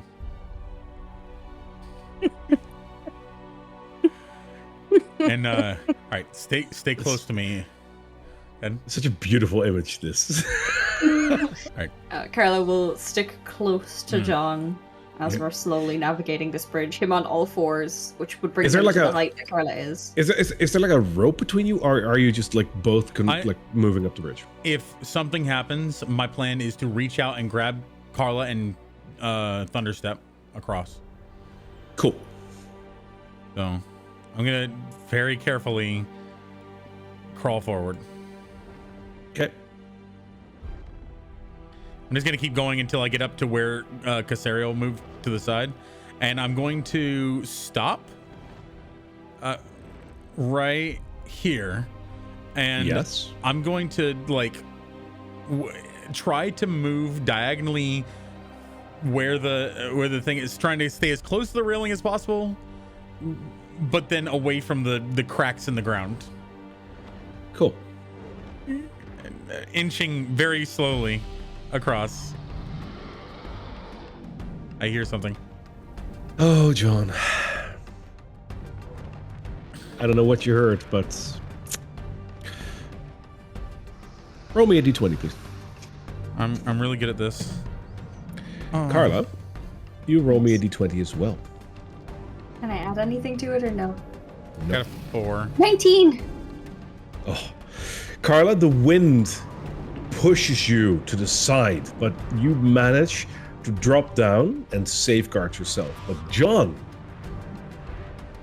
Is me being on With all the fours 4? helping at all? it isn't. This is a very dangerous bridge. I'm sorry, John. Yeah. You fall off the ledge, but you manage to hold on to the side of the bridge. You're hanging there by your hands. All right, screw this. Carla, grab my hand. Before you do that, Mhm. roll me initiative, the three of you. Okay. Yep. 15. 17.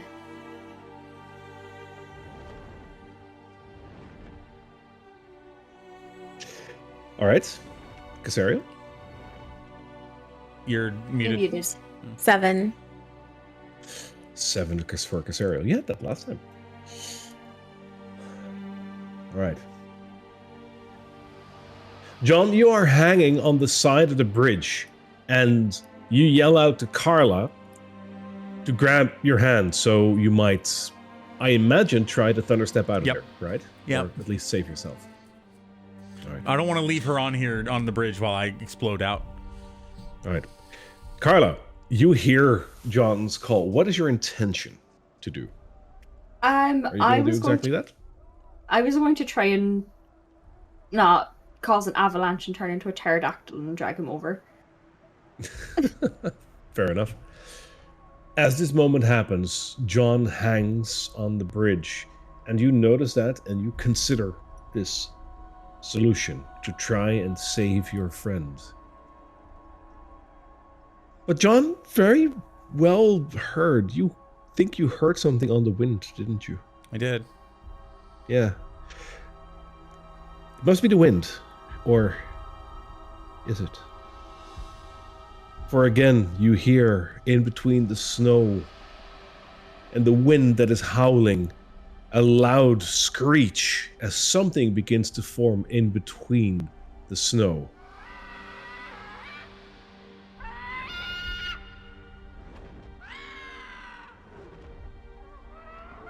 Oh, Jesus crap! fucking Christ. A gargantuan rock flies in with the wind, Oh my god. swooping down, trying to grab one of the two of you. Touch it, touch it, touch it, touch it, touch it, touch it. Help Wish that if I have that movement, if the idea is to polymorph myself, can I try to polymorph the rock? You can in a second. Okay. Well, you can try at least in a second. Yeah. This creature is larger than you have ever seen another creature. Maybe a dragon would compare to this, but this creature is literally gargantuan. It covers almost the entire span of the bridge as it flies towards you, and both of its talons are out as it approaches you in blinding speed. Apparently, you are its target. For the both of you, it attacks you with a surprise attack. But I will allow you, under the circumstance, to have one chance. Roll me a flat d20. Ooh, okay. I'll take it. You go first. 17. All right. 6.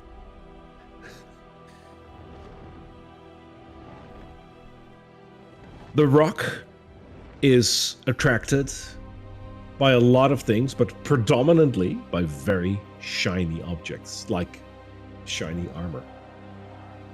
And it went for John in this case, rather than for Carla. So it tries to grab onto John, but John is still hanging there. And this isn't helping your scenario, but at least it couldn't get you. It swoops over, missing you. And you have the feeling that you have but seconds before it turns around and comes back for another swoop. Carla, the turn follow is on. It is your turn. What do you do? Polymorph it into a dove, if I can. The rock itself? Yeah. Okay.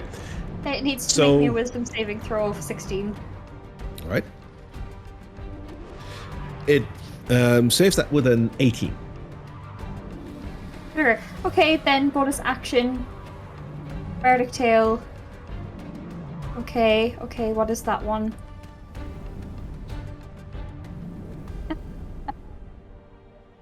I'm going to immediately use my reaction. I'm going to teleport me and John over to Kazariel. As the tail you of used- the thing. Yeah, I but used you my used you bonus used an action to action to- polymorph, right? I used an action to polymorph. I used a bonus action to call my tail, and my tail is a reaction, so I'm going to immediately use my reaction. Okay, I will allow Yeah. that. Yeah, this particular tail is reaction to the tail of the traveler, and as soon as this Yep. bird sort of swoops in, I can't do it. I'm like, shit. I try to bring forward the spirit energy, and as soon as I sort of like try to call forward, I remember our first ever session and I send me and John 30 feet over the bridge to Kazariel. Okay. That will teleport you, so you are fine. I will move you over there. Thought I'd gotten the wrong one and I was like, fuck. Okay, awesome.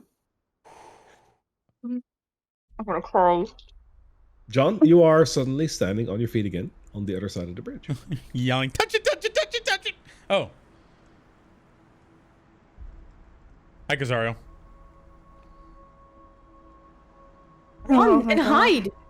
Oh, yes. And I'm going to, yeah, I'm staying where I am, and I'm lifting my hands up to the rock, in the direction of the rock. Run. Do I get my turn? John, or it what? is your turn. Okay, cool. It is your turn. So I'm going to get slightly further off the bridge so that I'm no longer in threat of being snatched, or less threat. And I'm going to also do the same. And I'm going to. Is the rock still in sight? It is like again flying back against the snow, so it is there, but it's hard to see. You would have disadvantage if you try to aim at it. Okay. Well, if it's more than 120 feet away, I can't even hit it anyway. No, it should be within. Hang on, let me measure that. It is within 90 feet of you at the moment, so you should be able to. Oh, I have a better idea, and I pull out my wand of wonder. God help us. Okay, let me. Yes. And I point it, and I say, Raven, be gone. I'm scared. Okay, Two. let's hear it. Roll me a D100. All right, D100. Here we Completely go. undo everything. I got a 41. Lightning bolt. Cool. That's a lightning bolt. Holy Okay, crap. go ahead. He looks like confused. That thing's not a druid, I don't think. Maybe it's a druid. Oh no. Anyway, lightning bolt. Okay, and that is going to be it has to do a dexterity saving throw of, I believe, 15 Which it fails. and 8d6 lightning damage on a failed save. Oh my god. Wow. Okay. It's going to be 9, 6, 15. So 15 for the first batch, which is 4. And then, oh, that's low. All right. So it's 15 plus so 20, 27 damage Total. total. Okay. It loses a feather.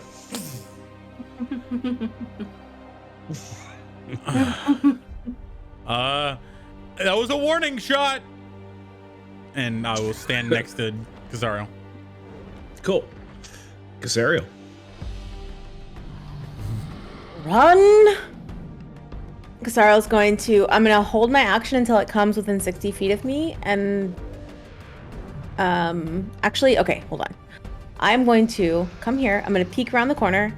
I will hold my action until it comes within 60 feet of me. Okay. Planning to do what? I'm Or are going you to gonna cast make it a command on surprise? it. Well, I'm going to cast You're a gonna spell cast- on it. Oh, okay. You're gonna keep it a surprise. Cool. Oh, my. Yeah. I do like surprises. Okay, cool. Mm-hmm. That's it? Yeah, I'm holding my action. Cool. Yeah, the rock is coming in for another attack, and it is again aiming for John. So it will come within 60 feet. Okay, great. I will Tell me. cast command. Ooh, that's good. That's good. Oh, I don't have to roll for it. Shit. All right, What that's do a I have to roll for DC 17 wisdom. 17 wisdom. Ooh, exciting. That is 16. You got it. Okay, great. Perfect. I will say, I'm gonna say freeze. So it becomes incapacitated. It can't move. Ooh. It will So it will take fall damage. I don't know how far that is. It looks like it's 500 goddamn feet. it will not follow a command that will directly hurt itself, but it will stop attacking. So it will perch on the guardhouse over here. That it will do. It will not do something that will harm itself. That is what a command will not do. But if you say freeze, it will stop. Okay. It will not not like pursue you for this round. That brings us to Carla. Okay. It's literally right on top of us, though. Yes, it is sitting Let's get the fuck out of here, and she's going to turn them all invisible. Love it. And turn us all invisible and start fucking running. If the three of you are indeed invisible, which, you know, I don't see any objection to that, the rock will look around the bridge, and after ascertaining that you guys are apparently no longer around, it will fly off. You can drop your initiative. Well done. My That God. is smart. Amazing. That was a great combo. I thought the portal one was 6 on my die, so I was like, fuck, because I got a 4. It's the other one. It was 4. I was like, thank fuck, because 6 is the Tale of the Traveler, which in my head makes sense for portal. But no, it's Tale of the Runaway. Oh my god. This could have was gone that a legendary? so wrong. Was that a legendary? Was that oh my... Not only legendary, there are very few creatures that are literally gargantuan. Dragons are usually among them. Yeah. This creature is gargantuan. It has like a hit point pool of like 300 something. This is scary. I didn't even make it flinch with a lightning bolt. Oh my god. No. Yeah. These creatures are very scary, and like you've managed to basically, like, it's done right now. If you rolled any worse than what you did, it would have stolen one of you towards its nest. And like, good luck like saving that. My god. So well freaking done. That was, I hope that you guys would do something like this, and you delivered. Beautiful. That was pure luck. Like, my heart can't take this.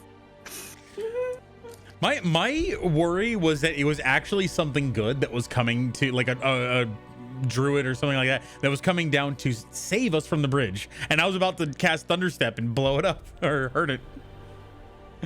But I'm glad that we didn't use the Thunderstep, because I'm pretty sure that would have killed the bridge, and I would like to keep this bridge for, you know, future use possible. We're crossing it invisible next time. I don't care if everyone is Amazing. falling off. We're doing it invisible next time. Oh my god. That was great. I didn't know you could speak to birds. As you move up the path away from the bridge, ahead you will see a building carved into the side of the mountain, and eerily as it sounds, you will recognize this building. But not from active memory, but rather from a dream. For yes, indeed, in front of you lies the Amber Temple.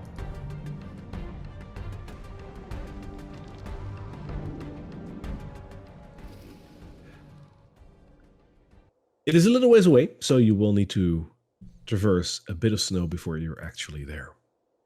But you will recognize this building because you have seen it before. You have been here in some shape or form. The snow is still falling, but the blizzard itself is starting to die down a bit. And while the snow itself is obscuring your vision a little bit, you can make out the temple facade in front of you, honed out of the very rock that it is in. You see large statues in front of it, 20 feet in height, flanking this massive entrance to a temple. The hooded statues that are standing there obscure their faces.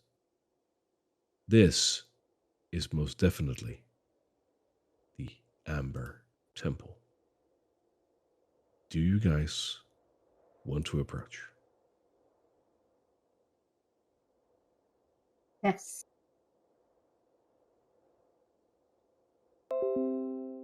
That's all I needed. I'm gonna keep an eye out for giant birds. As you approach the Amber Temple, no large birds are currently preying on you, so you should be fine. Approaching the Amber Temple,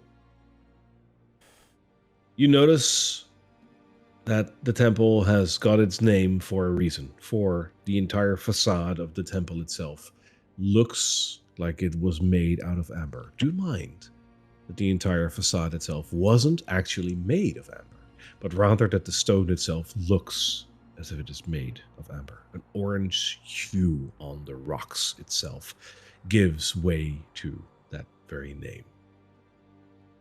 Looking at the entrance in front of you in the middle of this building, there is no door. Maybe there was one at one point, but the door seems to have been either forcefully removed, or maybe it was never there.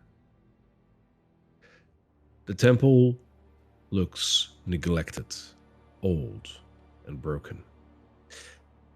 And I'd like you all to make a... Well, as a matter of fact, let's not roll for that. What is your passive perception again? Sarah, you have pretty high perception, right? I have very high insight. My perception is 15. Okay, what is the rest of your perception? Carla, John? Mine's 13. 14. But again, passive investigation is a little bit different. How much is your investigation? It's 20. 20. I will allow it under investigation in this, because you are approaching this with keen interest and looking for anything that will help you in this case. Nice. Carla, you will notice that there are footprints that are leading towards the temple. And seeing as it is snowing, that is interesting, because if those weren't fresh, they would have been snowed over. You are not alone, it seems. Okay. Okay. I mean, you're invisible, so kind of helps a little bit.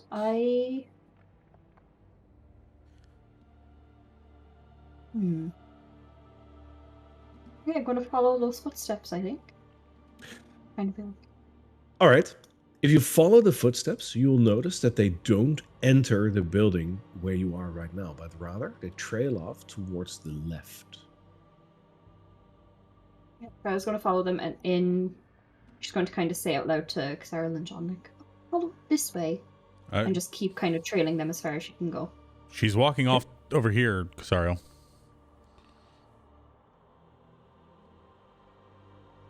Am I still going the right direction? As you turn the corner over there, so you go around the facade of the temple, you notice that there is a bit of a fissure that is running along the temple on the west side. There's some boulders and stones from the temple that are strewn across the snow. It does not seem natural. Perhaps it was damage caused by an attack on the temple centuries ago.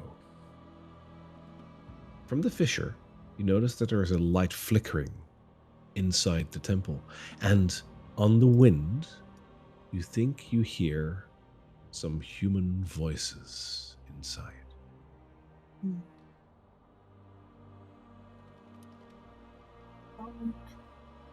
Be very quiet. Follow me. Follow the tracks that I'm leaving in the snow, because we are still invisible for an hour.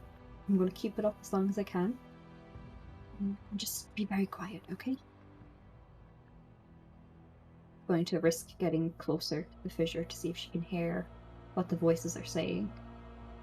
They're whispers, but they are indeed very human, and you can definitely hear that they are whispering amongst themselves.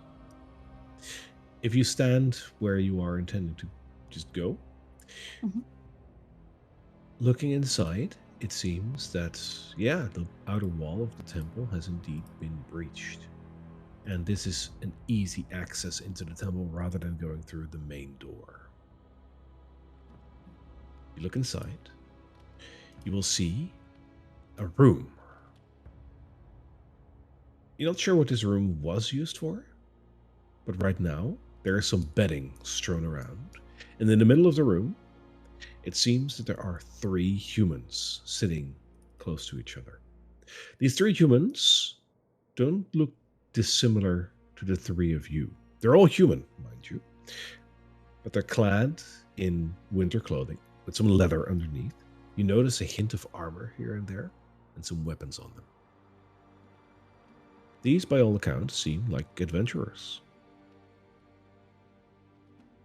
Trust that. I'll turn back and I'll say, there's 3 adventurers in there. I'm not sure if they're friendly or not. How do you think they We're got going to past the risk- bird? Yes. That's my question. Or the fire gate?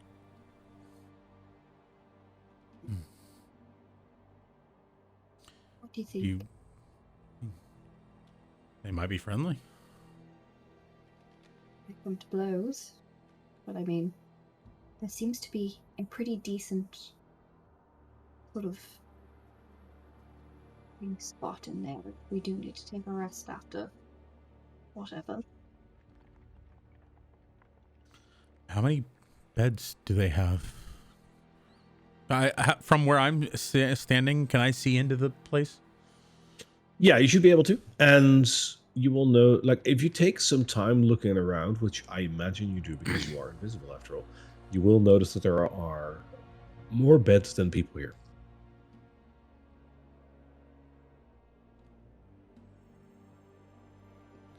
Well, I don't think we can't stand out here all day. We have to either talk to them or sneak past. Okay. What do you think, Casario? Yeah, I think we should go in and do it. Let's do this. Absolutely. All right. Carla will drop invisibility. And Okay. before even entering, be like, hello? As you drop invisibility and say hello, the 3 of them draw their weapons and say, "Who are you?" And they look I'm- on edge. I'm called Lalakot. I'm here with 2 of my companions, Casariel Silverbrow and John Verenthal. We're here to investigate the temple. Who are you? We're adventurers looking around the temple ourselves. My name, and one of the girls steps forward.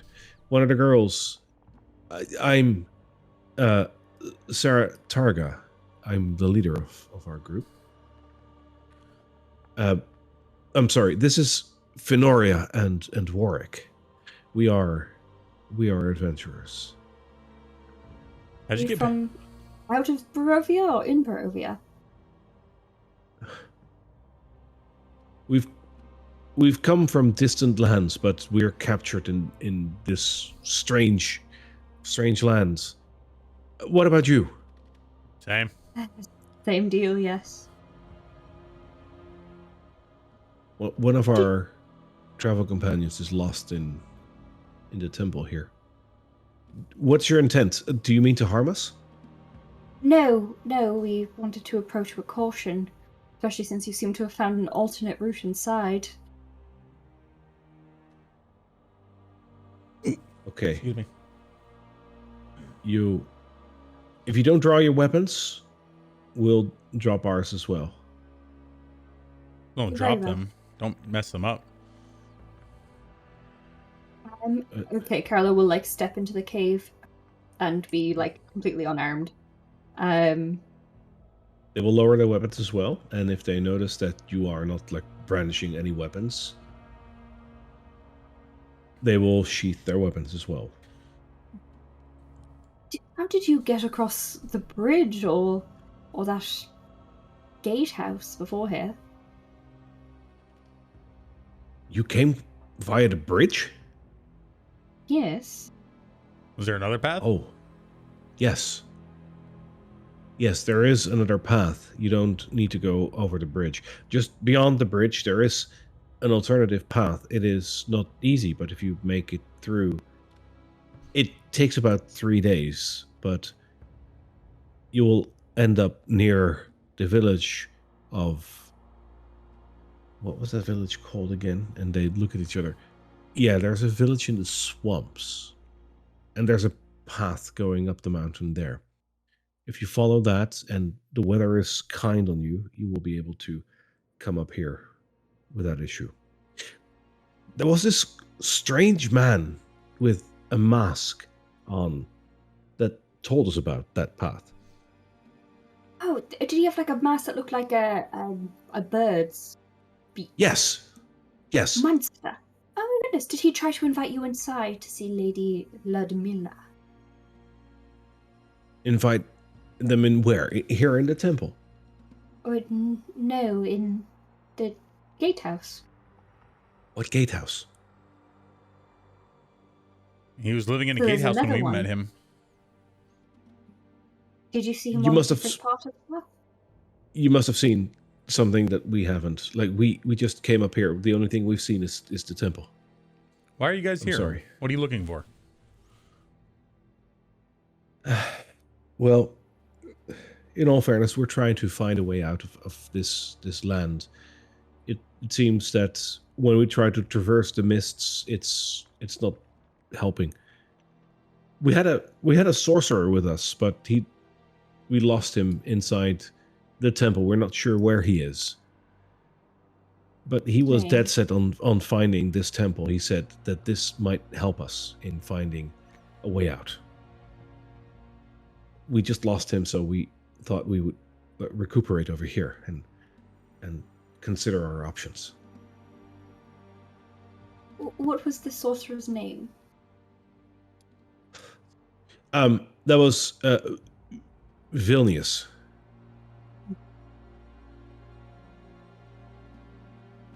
You said you've been by the swamp, and we plan on going there eventually. Did you notice anything strange over there? Any hints of maybe where a jewel might lay?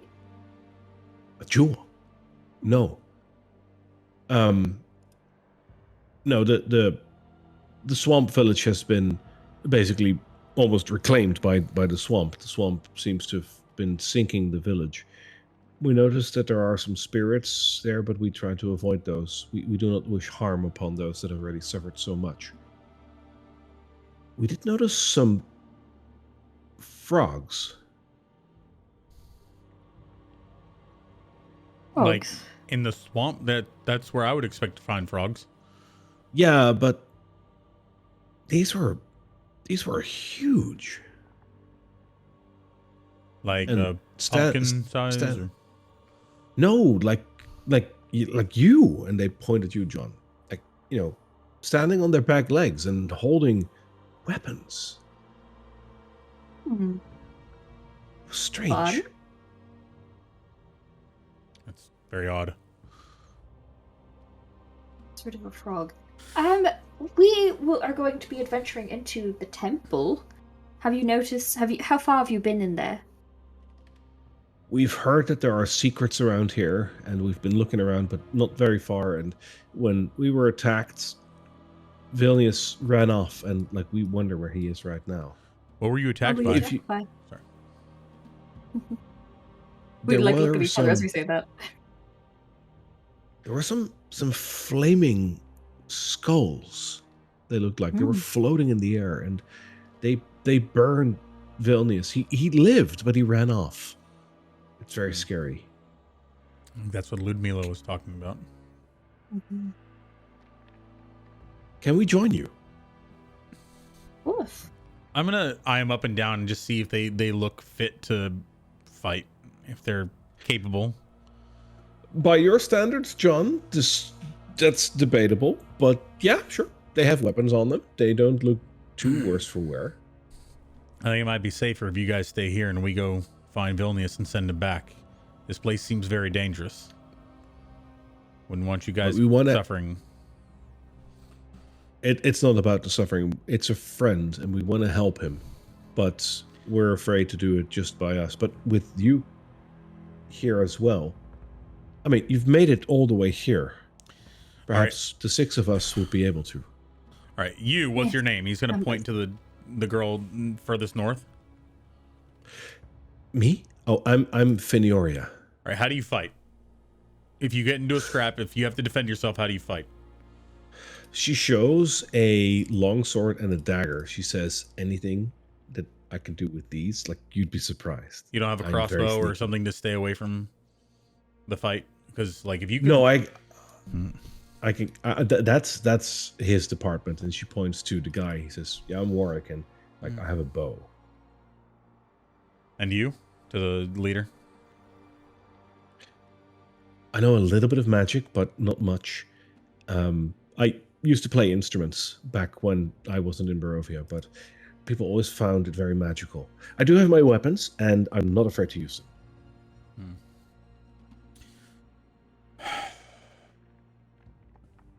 Carla, I think we might be able to, work with them, but if we get in a fight, I don't want you to be taking the front lines. You just get hurt. So you stay back, you support where you can, but don't get cut down in search of your friend. Then we're just going to have more people to help. We'll hang back. We'll help you, but if you want to take charge, that is fine. We came here looking for answers and treasure even, but right now all we care about is the safety of our friend and potentially finding a way out of here. We're fine with whatever leadership you wish to impose. I'm happy with that. I'm gonna look over at Casario. And like, does she look all right with us? Not paying attention at all. She's listening at this door to see if she hears anything in this chamber out here. It is completely silent behind those doors. Mm-hmm. All right. Do you know anything about this place? Do you have an understanding of the layout? Very little. We know that behind these doors, and Sarah Targa walks over there. She says, behind these doors, supposedly there are some of those flaming skulls. That's where we ran from. I'm not sure if they're still there, but they might be. We know that behind these doors, excuse me, she says as she looks over at Casario, I believe this is the central area behind this. And, well, we've done a bit of research when we were in Vallaki. It's like a city, like in Barovia. I don't know if you've been there. Yeah. But in Vallaki, we did some research. There were some books that we read, and we heard that there are some secret rooms. So, potentially, there are some secret rooms on the sides of the temple, like close to where we are right now. But I mean, I don't know how to find that. Judging by just looking at them, what are their relative ages relative to the 3 of us? Are they younger? Did they look like kids? They're not kids, but they're relatively young, so they're in their late 20s. Oh, I think that very much dates me, by the way. I think John's actually in his late 20s too. So, but yeah, he's like these are kids. They're gonna get themselves hurt, and he doesn't want that to happen. So, so Warwick, the guy of the 3, takes a look at Casario, and he just like leans back against the wall here, and he says, "So what do you do? Like, you look like someone who is capable in certain things. What do you do?" What do I do? Well, I don't stay hidden in a room when I'm trying to seek out, what was it, gold? Or what was the other thing? I'm sorry, I was too busy trying to hear if there was danger approaching to listen to your... Hey, you'd be scared too if you know what's in this temple, lady. Oh, I've been here before. Perhaps you should scuttle on back across the bridge or wherever you came from, and we'll take care of this here. No, we wanna help. We wanna rescue our friend, and the rest of the temple is yours. Okay, man? Like, we don't want any trouble. Okay. Well then, man, why don't you follow us? Stay as quiet as you can possibly be, and then when we get attacked, show us your skills. And then you'll see mine.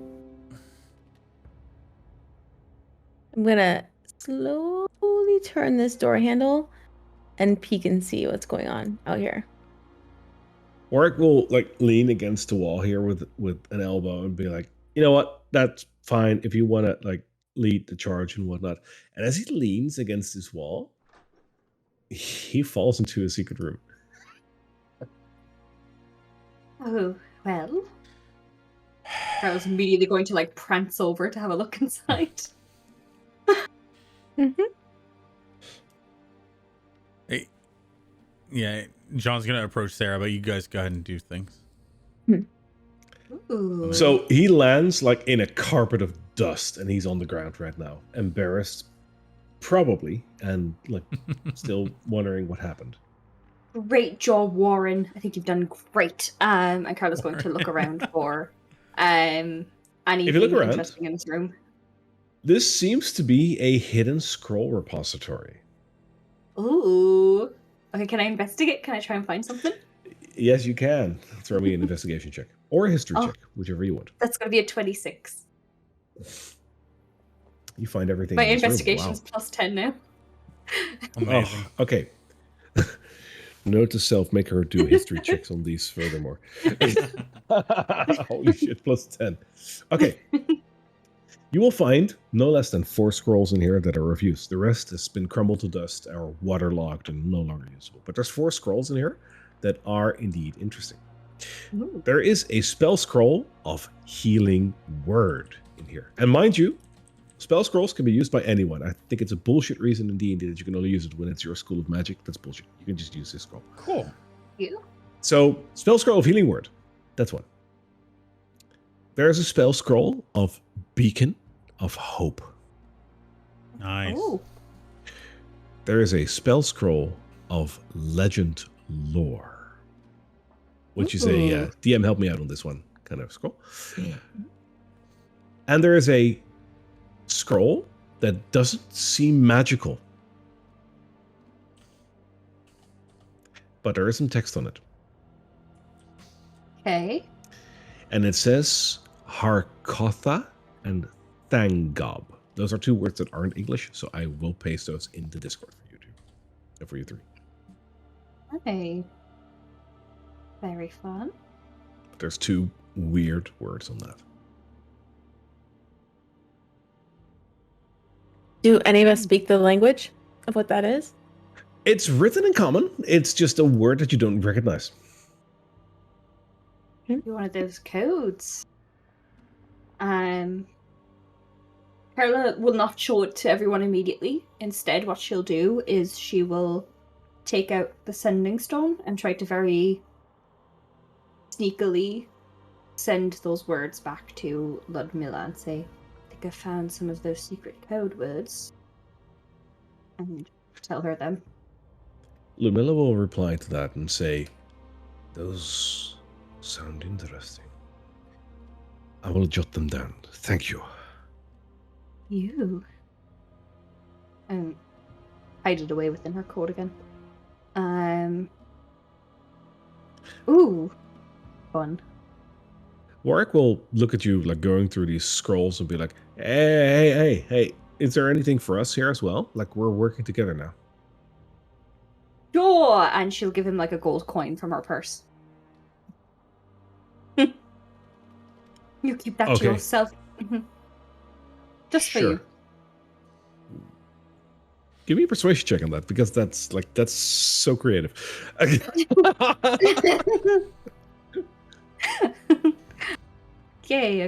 Persuasion. Come on, no, that is a 19. Okay. You look at the gold coin and be like, no, it's better than papyrus. Thanks. If it floats your boat, Warren. I will slip the scrolls into my own bag and just kind of make my way out. I'm gonna go. Knowledge, book stuff, you know. I'm gonna sidle up to Sarah Targa, and I'm gonna sort of gesture to where he fell through the wall. I was like, "This is what I'm talking about. You have to be very careful. You have to. This is a very dangerous place, and I don't want anything happening to you that could be avoided. Okay, all of you. We'll lay back. Okay, if you want to take charge, that is fine. You come across as if you've had military training or some training or something. We haven't, right? We just happened upon this world. You take the lead, we'll follow, and if you need an extra set of knives in an enemy's back, we'll join you. All right? Like, that's what we can offer. If you want to take charge, that is fine. I'm going to point at Warwick and say, leave your pride at the door. This isn't about proving yourself. This is about survival. You and your friend's life may depend on it. All right, sir. I'll try. All right. Which way do you think we should go, Carla Casero? Well, she's already opening the door, so... Casario slowly opens the door. And beyond this door is what we're going to be seeing in episode 36, because it's time. Oh my God, that was so cool.